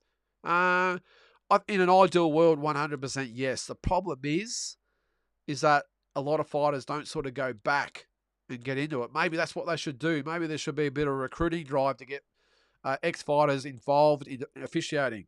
Maybe it's incentives as far as money or whatever it might go to get them back. Because let's face it, if you're just an average Joe off the street and you watch boxing but you've never really been in there, and you don't really know, have you really got the qualifications to sit there and judge it? I don't know. Maybe you have. But you don't get the feel of how a fight goes and what's happening in a fight, I don't think, if you're just sitting there, especially in the amateurs where you're just pushing buttons. So I don't know. But something needs to be done, mate. That's all I'll say. What's that, Carl? I think Paro will be Matthias' best opponent. Yep, Paro can box and move. People give him no chance, but I may be biased, but Liam can box. 100% agree, Carl. I agree with everything you just said there. Good question, Axiom Man. What does Liam Wilson do next? Fight back in Australia? Yes, I think he does. Liam does. Yes, Axiom Man. And I'm not sure whether you've seen my interview with Glenn that I did on YouTube. If you haven't checked it out, when I was in Vegas at the MGM, and he actually said there was a couple of good matchups here in Australia for Liam. I'm trying to think. I have to go and have a good look at that. I'm sure there's a couple, but so I would think yes. One thing with Liam. This is probably where it probably differs from the Michael Zarafa situation. Liam went out. I know he got stopped in the end, but went out on his shield. A lot of the Mexican fans who booed him when he got into the ring were patting him on the back afterwards. They want him back. Top Rank want him back. He's very attractive to watch. Likeable guy. So, and he's those two losses to Valdez and Navarrete, no disgrace in that. So I think you'll definitely see, after he probably comes back to Australia for a fight or two, I definitely think you'll see Liam Wilson back on the Top Rank ESPN circuit in the States, I would think. And he's a good guy, Liam, too. I think he presents himself really well. So, good character, and I think he'll be back. Not sold on Richardson Hitchens. He's the new clinch master 3000. Yeah, I'm with you, Carl. It wasn't, again, I've only seen the highlights of it. But, yeah, you're not going to get the big fights doing that, are you? Colin Spring. How you going, Colin? Starting to think Mendoza is too tough for his own good. Took a lot from Fundora before he shot off a Hail Mary. Took punishment against Tim and got really broken in Vegas. Respect, but time over. Yeah, I think it's just shown, again, levels, Colin. Great win over Fundora, but barely won a round against Tim, barely won a round against Boachok. So he might be that gatekeeper type of guy, I think. Got to remember, too, he'd had a couple of losses before he knocked out Fundora. So, yeah, look, and by all accounts, he's a great guy. Can obviously punch. Not a bad fighter, but I think he's more of a 10 to 15 ranked type of fighter, I would think. But he'll get more fights. 100% he will. No worries, Victor. Appreciate you answering the questions. Doing my best there, mate. It's pretty hard because I haven't seen a couple of the fights that we're talking about because the ones that happened over the weekend. But I'll apart from the highlights, I'll go back and check them out. Yeah, PBC love putting those belts on lockdown. Well, I spoke to a few people in Vegas, Carl, in the know, and they explained to me how it all works, and it's crazy. The schemes and little plans they have in place. There's no coincidences. It's all planned, mate. That's all I'll say. It's amazing the way the business of boxing works. You all think they're dumb shits, but some of them are geniuses with the little things they come up with and concoctions of how they're going to do certain things. It's amazing. I mean, as fans, we all just say, hey, let's just get the best fight in the best. Unfortunately, it just doesn't work that way, mate. I think I'll pay for the next no limit card. I like the main card. Yeah, it was. I said, Kyle, this is the Nikita and Creative fight. I hate the Nikita Creative fight, but the rest of the card actually looks good. I like Matteo Tapia being back. Really good fighter, Matteo. He's got some big fights maybe here in Australia for him if that's the way he goes. We've got who was it? Papaloni from New Zealand, really good fighter. Got the girls in the world title fight. So yeah, no, it's a good card. I don't mind it. Yeah, Peter, thought Creative lost that 4-round fight. I thought he was very lucky too, mate.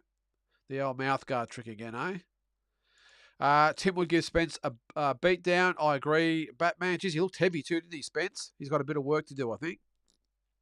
So you wouldn't want to fight the next 2 or 3 months. It's going to take him 6 months to get that weight off. PBC don't want to be embarrassed by Bud again. Yeah, well, I'm not. Yeah, well, Bud, because of course hasn't signed with PBC. He's a free agent at the moment, so can work for you, but can also work against you sometime as well.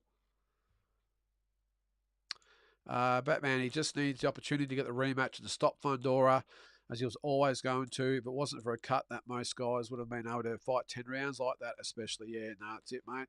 Showed a ton of heart, didn't he? And a bit of mental that not many fighters have. Yep, saw that, Kyle. Murtazalev is the new IBF champion. Yep, so all belts now accounted for. The biggest hurdle Liam Wilson has to overcome is to listen to his corner. Yep. Also, I think he can win a world title, but has to box to his strengths and not get away from the game plan. Yeah, you're 100% right there, Ronnie. And he was the first to admit it after the fight as well. And again, I spoke to Glenn Jennings, and they'd already been discussing. That was the day after the fight, so they'd already been talking about it. And again, as I said, Liam admitted himself that he was his own worst enemy, and they go through all the plans and the training, of course, and then he gets in there and just loses his head and can't get himself back on track. Because Glenn told me in training, didn't train to fighting close, didn't turn to southpaw, and what did he do in the fight? He fought in close and turned to southpaw. So that's something they're going to have to address. But look, I think, the first, I said over there, the first step towards improving yourself is to admit you have an issue or whatever it might be. Benny Harrington, really, really good trainer. So look, I'm sure they'll sort it out. What's that, Batman?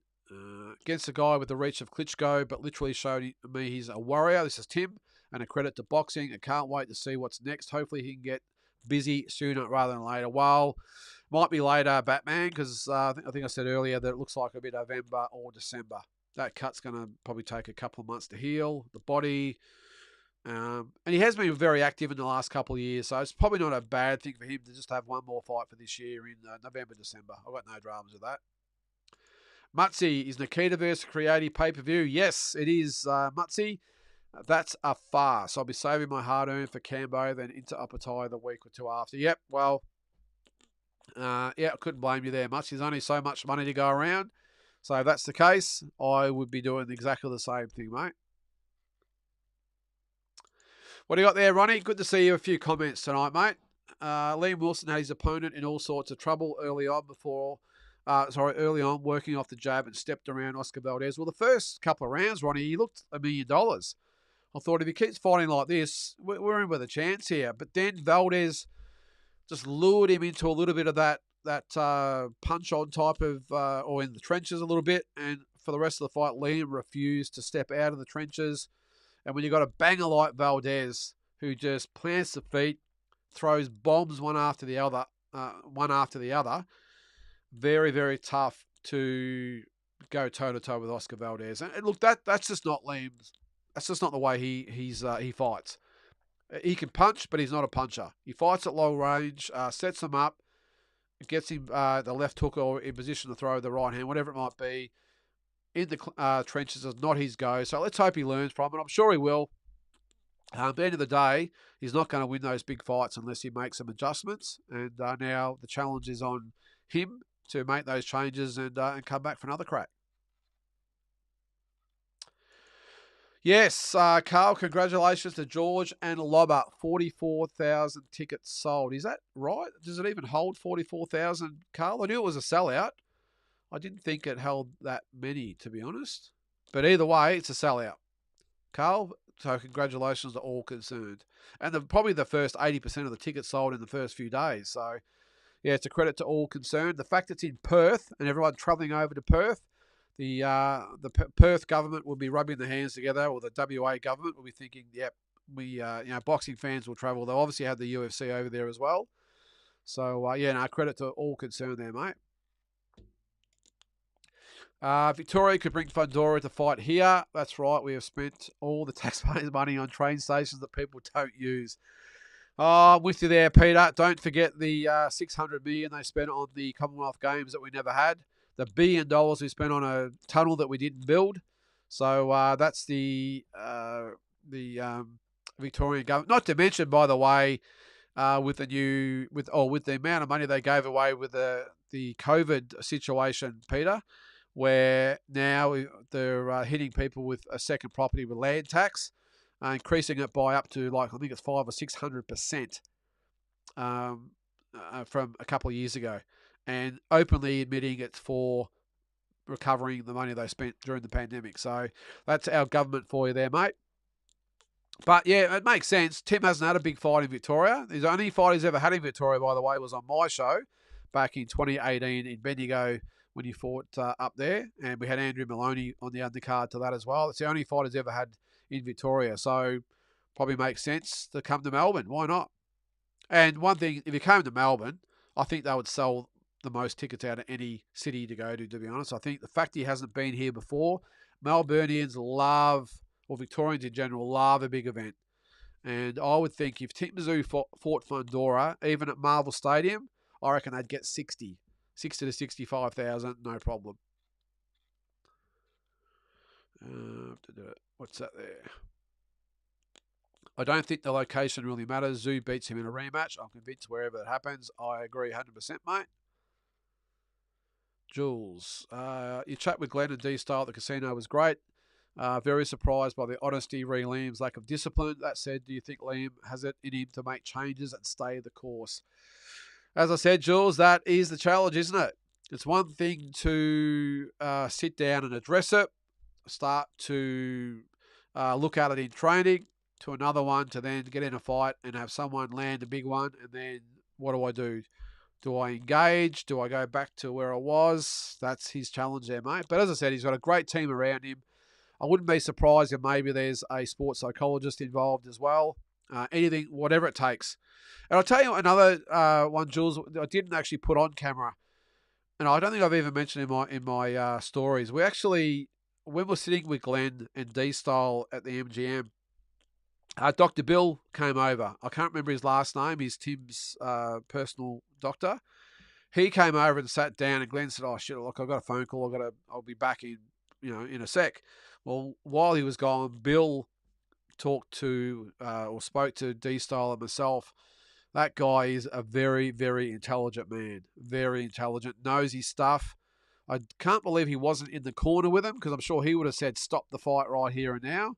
So he was helpless. He's sitting in the stands, helpless, as I said, like not being able to do anything. But he was a really, really good guy to talk to for 15 or 20 minutes, whatever it was. So, but he said along the lines of, lots of people, whether it be in sport or entertainment, like actors and that sort of stuff, psychologists are big in that area, because he said most of them are head cases. So we'll see what happens with Liam.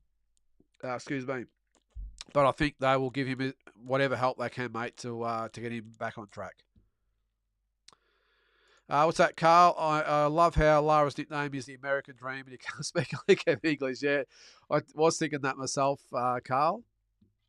Yeah, the American Dream. How did you like the Martinez versus Cordova fight? I give that little dude a lot of credit to get up off the canvas twice. In my opinion, won those later rounds. You saw an exciting card, that's for sure. It was a great card, Victor. Look, the Martinez Cordova fight probably could have gone either way, but the crowd were definitely for Martinez. There's no doubt about that. But it was a great fight.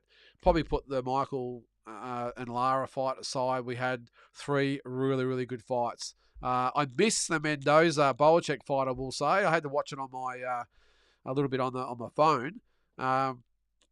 Because it started at like 3 or 4 o'clock in the afternoon. We're sitting at the MGM. I thought, oh, well, the four main fights, they won't, the five main fights probably won't come on to, I don't know, 5 o'clock. They'll probably start. Well, at 3 o'clock, I'm getting a message saying, well, Mendoza's started. So I tried to hustle down there and I missed it. So I had to rely on footage off YouTube. But it was a great card, Victor. The whole card was awesome. With all the places you've seen fights, how do you compare America's production to others? As far as TV production, Victor, well, they're obviously the best. I long for the days of HBO and Showtime, I will say. I'm not a massive fan of the DAZN model, but I thought the Amazon Prime model was good. I love the ESPN broadcast as well. But I think the States are still number one, Victor, no doubt about it.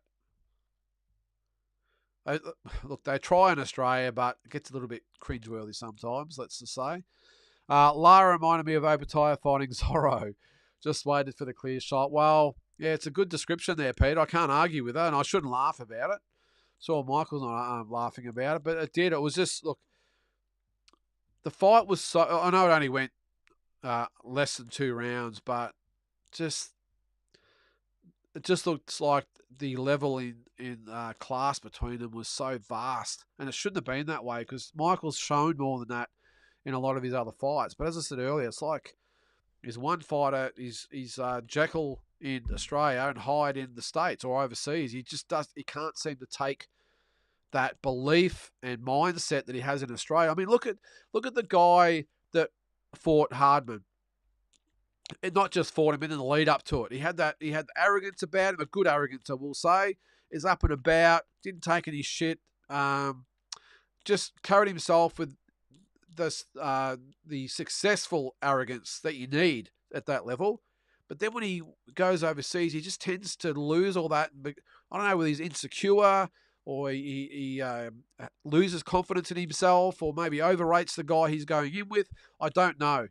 But I think maybe we're talking about sports psychologists. Maybe that's what Michael needs because he's just the body language of when the not just when the bells started, when he got in the ring. Again, I said to Noonan boy sitting beside me, I said, geez, he looks a bit nervous. He looks a bit nervous. You could just tell his body language. Compare that to when he got into the ring with a Hardman or a Jeff Horn. Completely different to the body language that we saw in there against Lara.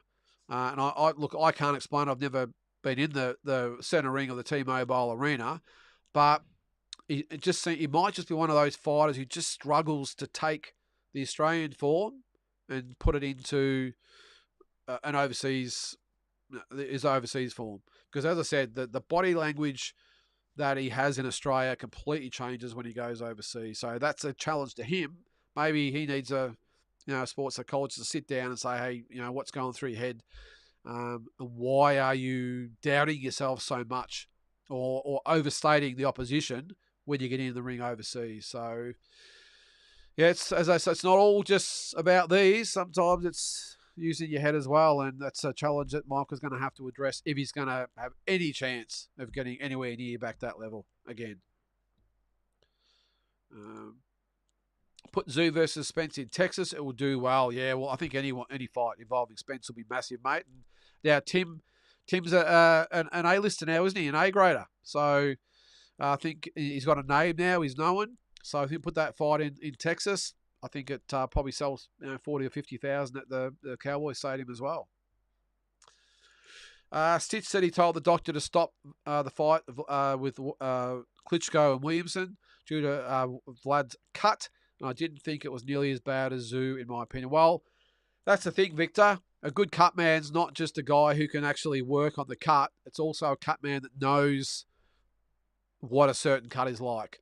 And I think all of us aren't experts, but I think we all could see what was going on, and that fight should have been stopped. And I think Stitch would have got up there, probably done his best after the second round, like Tim's cut man did.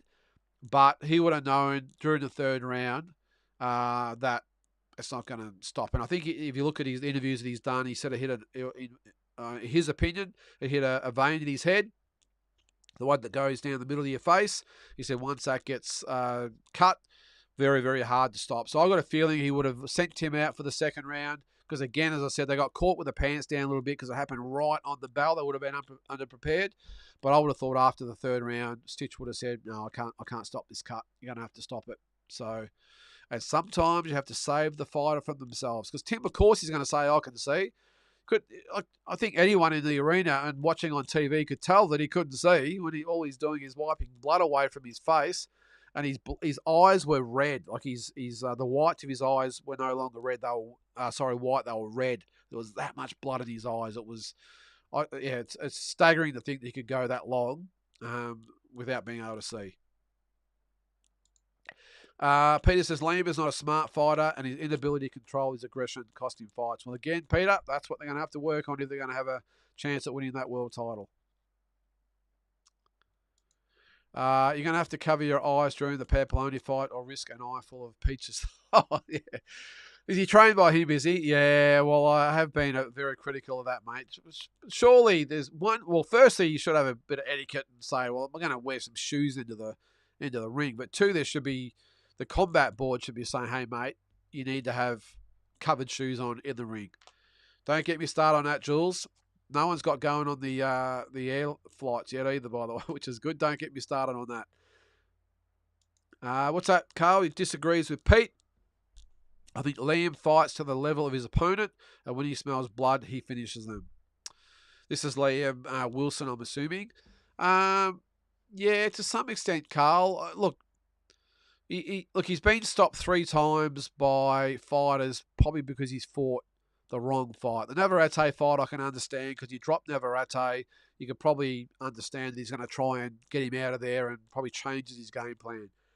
But the Filipino that he got, was it Noi Noi? Was that his name? What the Filipino's name was. Same thing, he got stopped by him.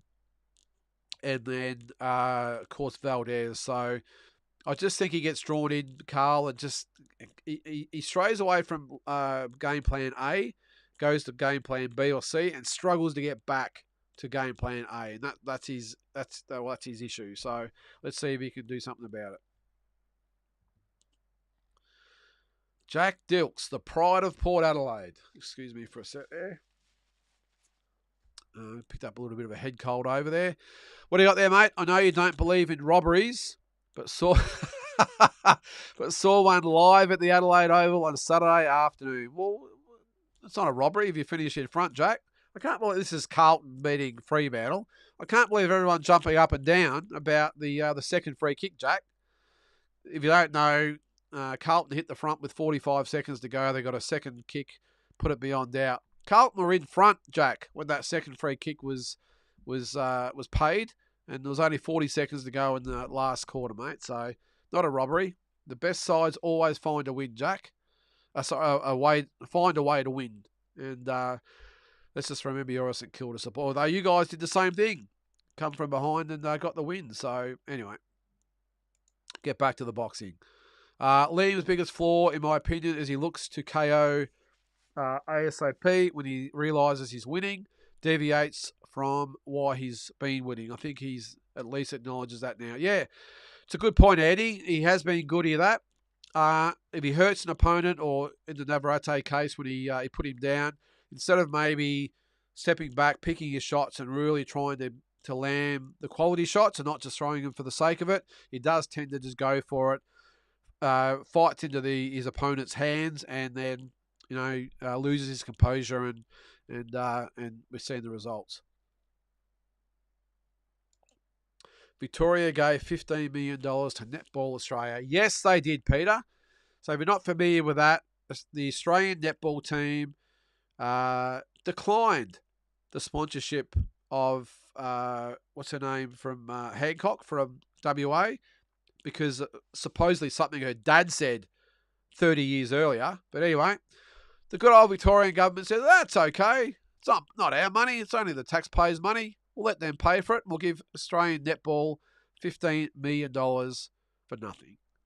And I haven't seen Australian netball, not that I ever watched netball, of course. I haven't seen them promoting Victoria. $15 million. What an absolute waste of money. But as I said, Peter, what do they care? They don't pay for it. We pay for it. Don't move to Victoria, guys and girls, if you're out there. I find it funny how Sky gets bagged for a style when reality boxing is hit and be hit. Yet Fundora versus Zoo is considered a war because of the blood. Fundora did exactly what Sky did. I don't really agree with that, Luke. If you look at Fundora, he wasn't running around the ring, and he wasn't really going backwards, but he wasn't really coming forward. I know he backed up quite a bit because Tim was obviously coming forward, but I thought I think the game plan for him was to stand his ground, but don't get drawn into a fight because that's obviously going to make it easier for Tim. Stay at arm's distance and just jab, jab, jab, left hand. Jab, jab, jab, left hand. The occasional uppercut. Box smart. Sky's whole thing is the angles. I'm not going to give her a hard time, by the way, for the little dancing sort of thing she did at the end there. That's just a bit of excitement that she'd won the world title. But yeah, I don't know, Luke. I mean, we can argue about it, I suppose. But at the end of the day, look, she's getting wins on the board, and that's all that matters. And she's got a green belt around her waist, so good on her. Jay Brown, how you going, mate? How is Crowdy not a dangerous fight for Nikita? Crowdy fought a guy in his second fight who is now 2 wins and 107 losses. Is that right? Let me have a look. I'm going to have to look this up now, mate. All right, let's have a look. Actually, let's have a look at his record. I'll bring his in on this. Where are we? Where's the webcam? There it is. Oh, it'll come back in a sec, I think. No, hang on. Let's go back. Yep, there we go. All right, I'll get your comment off the screen there. All right. Go back. Geez, when he fought him, he was his first fight was against a debutant. Second fight, 2 wins, 71 losses, and 2 draws. 1-1, 2-12-1. Oh, there you go. Someone with a winning record, 2-0. Oh, there you go. A couple there. Cameron Hammond. So, okay, well, he did beat Cameron Hammond. That's not a bad win. That's a good win. I know they'll play up the whole went 10 rounds with Zarafa angle. Don't care what they say, Jay. It's a shocking fight. It's a shocking fight. All right, just looked it up, and the RAC Arena holds 16.5. Okay, I must have read that wrong. Yeah, I thought it might have been 16 to 18,000, Carl. But either way, mate, they've sold it out, so good on them. Andy says, almost missed Mendoza versus Bolchuk fight too. Lucky mate ran me to see what I thought mid-fight. Yeah, I'm glad you saw it, mate. I had to watch it later on, so. Batman. Robert Garcia said he will stop that fight immediately and has done that in situations numerous times prior. Yep. Yep, hindsight's a wonderful thing, Batman. Did you see the interview DAZN did with Benavidez yesterday when he was drunk? No, I didn't see that, actually, man. Fill us in.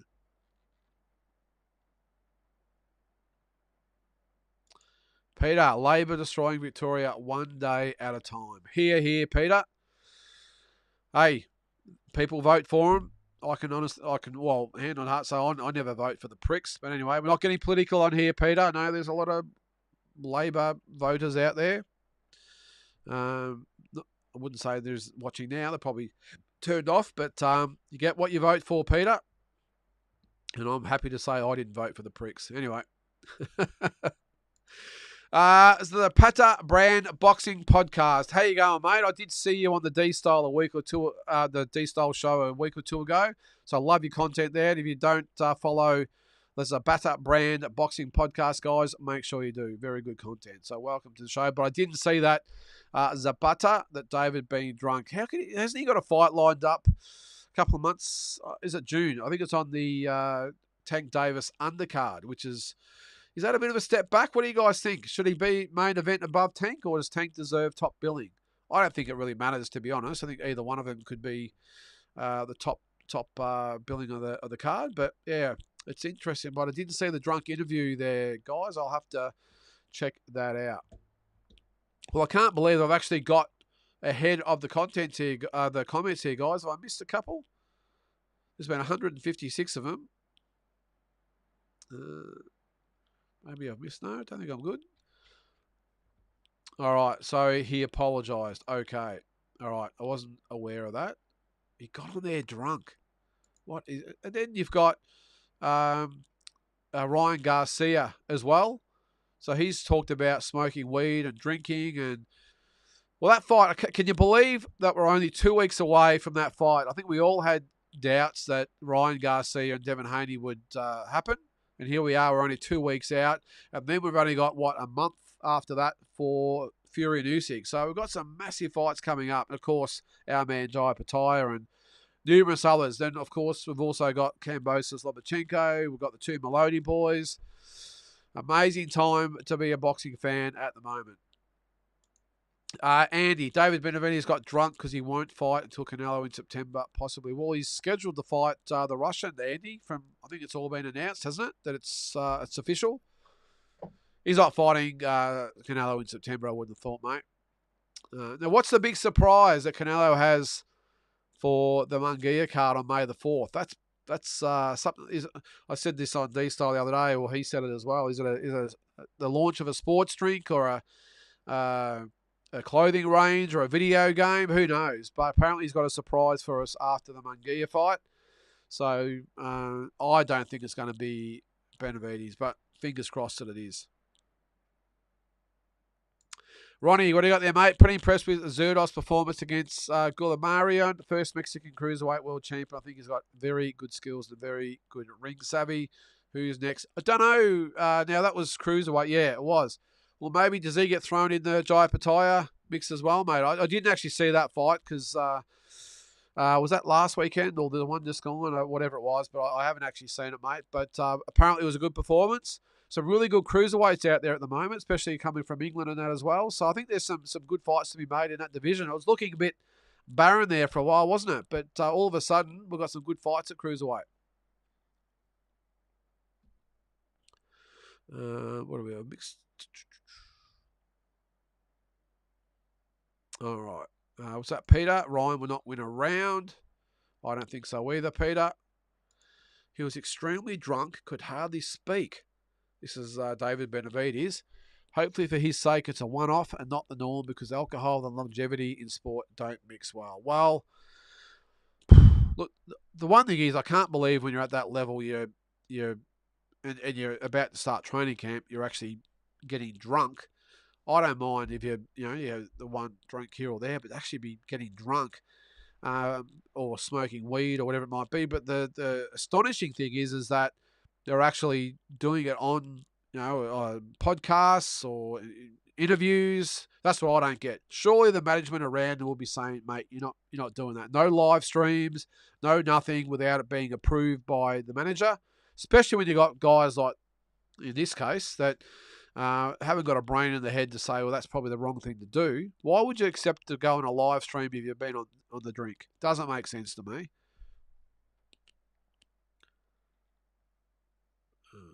Yeah, Ronnie said he was high as a kite. Well, probably a bit of everything then, Roddy.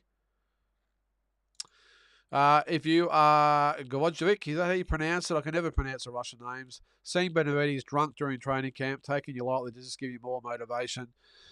Yeah, probably not yet, Victor. Because what are we, 3 months out or 2.5 months out? So, what's that, 10 weeks, 11 weeks? Yeah, maybe. I think Benavidez, I would hope, once he actually starts his training camp, which should be any old day now, that would be on the side. But as I said, like the fact he's allowed himself to go on a live stream or whatever the hell he was on, drunk, not a smart decision by David Benavidez. And maybe that's the sort of thing why he's not getting the Canelo fight. Who knows? Let's hope we get it sometime, but yeah, you're not going to get it behaving like that. If and when Canelo beats Munguia, he's going to say I'm fighting Benavidez in September. Let's just see. So let's just say Canelo beats Munguia on May the 4th, which is only a month away. It's coming around pretty quick. There might be an arrangement. Maybe the Benavidez fight that he has planned has got an asterisk beside it with an opt-out clause that if Canelo chooses Benavidez for September, he can opt out of it and fight that fight instead. That would mean he wouldn't have fought for 9, 10, 11 months, whatever it is, by the time that fight comes around. So, and can he make 168? He's never, I was just saying he's never not made it. I think he hasn't made it a couple of times. So, anyway, we'll see what the surprise is, Andy. He might say he's going to start, going to identify as a female boxer and win undisputed titles in every division in boxing. I don't know.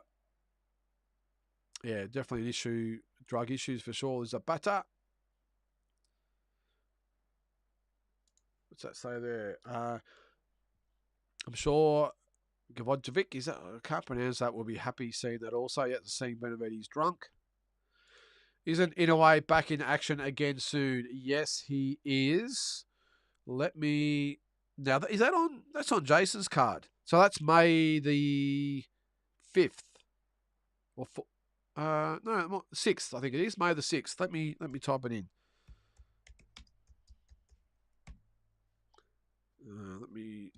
Can't see because I'm on a light. Let's have a look. The Munster. All right, let's have a look at the card.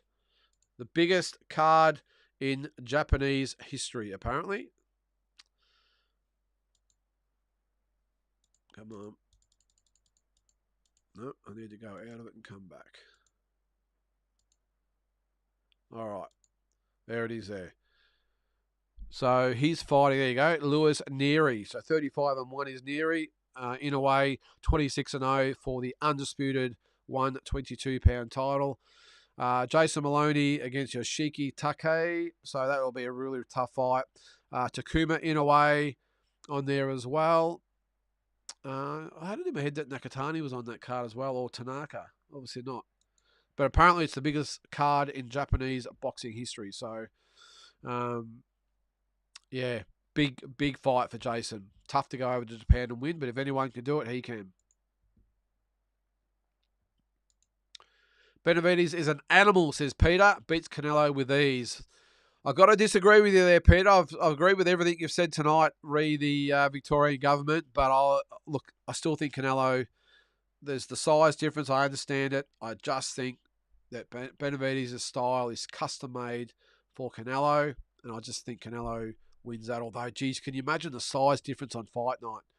You have Canelo probably rehydrating up to maybe 180, 182, whatever it might be, and you have Benavidez well over 200 pounds. It'll be stark, especially the height and reach.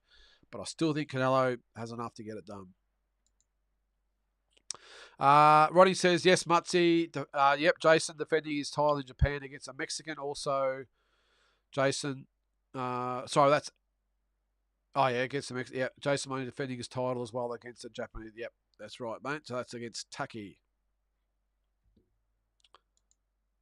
Hang on, we'll go back to that one. What's that? Peter didn't beat Plant with ease. They have one common opponent, and Canelo stopped Plant and fought him first. Benavidez lost 5 rounds easily. Plant made Benavidez look slow from a distance. Yeah, I thought he exposed Benavidez a bit. I just think Benavidez, I think with a classy boxer, Canelo's not a boxer, of course, but he's very skilled. I just think Benavidez is a bit slow, a bit. He sort of lumbers a little bit. He telegraphs his punches. I don't think he's as big a puncher as what everyone thinks he is. I just think Canelo, even though I don't think he's a natural 168, I just think he has enough to get past Benavidez. But hopefully we'll get a chance to see. Akuso is fighting in Melbourne on April 20th at the Pullman Hotel. Yes, actually, man, that's on a Wild Fighter card. So I did speak to Will the day I went overseas, actually, and he said that he had a big announcement coming. Well, this is obviously it. And it's going to be Paulo Akuso. So if you're a Melbourne fight fan, make sure you go and see this guy because he can fight. Very, very good fighter. Batman, really shocked Benavidez.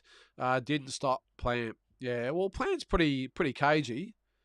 Plant's, I know Canelo chopped him down. Well, this is the thing. This is why you never go against he beat him and he stopped him and he went that's why you can never, because Benavidez couldn't stop Plant, but Canelo could. So, it's amazing. It's just different how you look at it. As I said, I just think Canelo he's an underrated boxer. When he wants to counter punch and box smart, he's got some very, very good skills. Bivol flogged Canelo, but Styles, Peter, slick Russian style boxer, big volume puncher. A little bit smaller. Well, no, he's probably not smaller than Benavidez because he's 175. Benavidez 168, but just different styles, mate. I don't think you can compare. I'm not going to, argue with you that Benavidez can't beat Canelo. My opinion is I just think Canelo beats Benavidez. But I respect your decision, mate, because probably a 50-50 fight. Batman agrees with me. He favours Canelo. Canelo's an all-time great. And I'm just not sure Benavidez is in that class. Levels, as we said before. All right, we've got a few more comments to get through, and we'll call it a night. Benavidez never fought anyone like Bivol, though, has he? And Andre. Well, Andre really, I don't know, he went okay early, I suppose. But, look, the thing is with Canelo, you can knock him all you want. And I know he's probably... or he probably deserves a lot of flack over not fighting Benavidez so far. But this is a guy that's never shirked a challenge. You can't point at him and say he was like Mayweather who cherry-picked his opponents. He's fought and beat everyone and given everyone a fight. Now, I know there's the arguments that, maybe he fought Triple G a little bit late or whatever different reasons might. Look, whatever. But the facts of the matter are he's given every fighter an opportunity so far. I know Benavidez is the one exception so far. But even Munguia, apart from Benavidez, he's the opponent everyone wanted Canelo to fight. Now, I don't quite understand the Benavidez situation. I sort of have my own guesses of what's going on there. But end of the day, he hasn't fought him so far. But Munguia is a very, very good second option if you ask me. I think people would have openly said that if it's not Benavidez, then let it be Munguia. Exciting fight, young guy, undefeated, loves to punch on. So let's put him in with Canelo. So, I don't know. If Canelo doesn't fight Benavidez probably in September or worst case next May, okay, I'll subscribe to a little bit of the ducking situation. But I think Canelo's got enough runs on the board so far that you got to, give him the benefit of the doubt, I think. Benavidez has yet to fight any type of puncher, really, other than washed-up small Lemieux. Well, Lemieux was only tiny, wasn't he? And past his best, and a little bit battle-worn too. All right, Luke. Jai is Australia's biggest prospect alongside Tim. Again, I put Paro up there as well. Well, excuse me. I still would have Jai at number 1. I would still have Tim at number 2. I'd have George Kambosos at 3. Jason Maloney at 4. You could probably argue whether it's Sam Goodman, Liam Paro, even Andrew Maloney in there as well. But the only problem I see with Liam, he hasn't been overly active the last few years. That's probably the only slight I have on Liam as far as the top rank. All the other guys have been very active. So, but I would say, yeah, definitely Jai, Tim, George, Jason, and then, as I said, Sam, Andrew, or Liam Paro. Good argument to have, though, isn't it, Luke? So many good fighters out there that we have in Australia at the moment at world level. It's awesome. Peter says Akuso is being held back. He should be fighting world level fighters. Well, I agree with you, Peter. I don't know this Icons Entertainment, what plans they have, but if this is what the type of fighter he's going to keep fighting, he might get a world title shot because all you got to do is keep winning and get these regional belts under your belt, and then the opportunities will end up coming. But is he really going to be ready to fight if he's just fighting those sort of B and C level fighters? I don't know. We'll see. But I still don't know why he left No Limit or didn't go to another promotional firm that's a little bit sort of higher up the pecking order. But I'm sure there's a reason behind it. But it's just an unbelievable talent. So let's hope he gets that the experience that he needs to prepare him for that world title shot. I get that.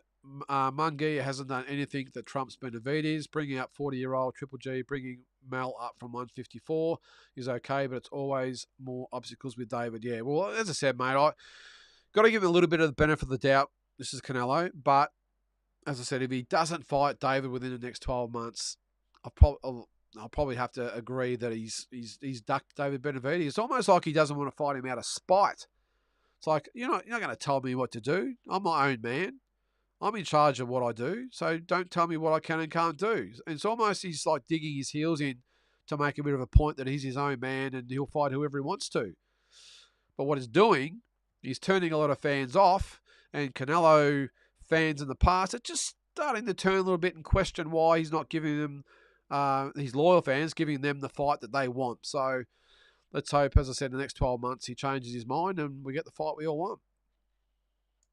Yeah, Peter, I agree. Opetaya is our best boxer. Yep.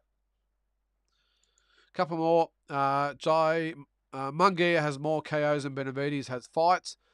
Agreed. I'm not opposed to the fight. Obviously, let's see. I just can't stand Canelo. And let's be honest, Canelo has 65 fights. I think that's the way it went there, mate. Sorry, I couldn't read that properly there.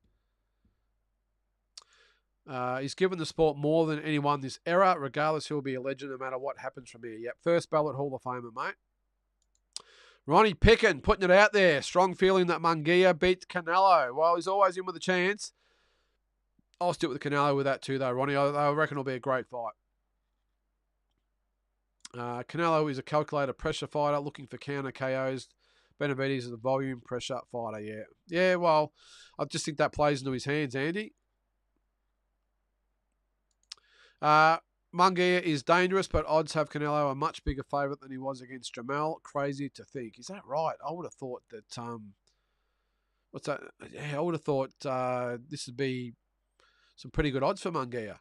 43-0. I know he hasn't had the level of competition that some of the other guys out there, including Benavidez, but geez, he's proven he can fight, he can punch, and he comes to fight all the time. So that's a dangerous fight for Canelo.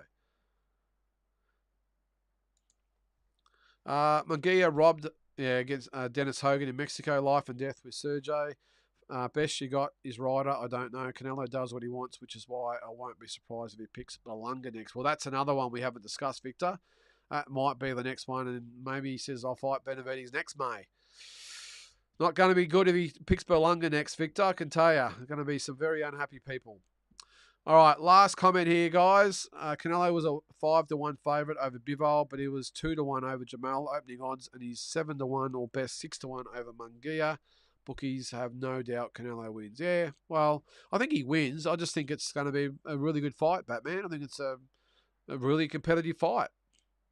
I think Canelo gets on top as the fight goes on, but I think Munguia puts in a good performance. So I can't wait to see the fight. Guys, look, that's going to have to do for tonight. We're a couple of minutes early, but I think we've had a pretty good session in this episode. So thanks, everyone. I really appreciate there were so many comments in there when we started. Probably did put me back about 10 minutes, but it's all good. That's what we're here for, isn't it? We had nearly 200 comments tonight, so that was awesome. So thanks very much to everyone that's tuned in live tonight, everyone listening to this after the fact on, what is it? What there? Spotify, is that it? Spotify. Sorry, I'm a bit out of it tonight because I've had no sleep, but Spotify it is. But yeah, I really appreciate it again, guys. And until next time, I think this will be the only thing I'll do this week. But we'll be back with Talking Boxing next week, and then the regular programming will follow after that. So thanks again for all your comments. If you've got anything you'd like to ask or put forth in next week's episode, make sure you put it in the comments here or on Instagram. And we'll catch you next time. Thanks, guys.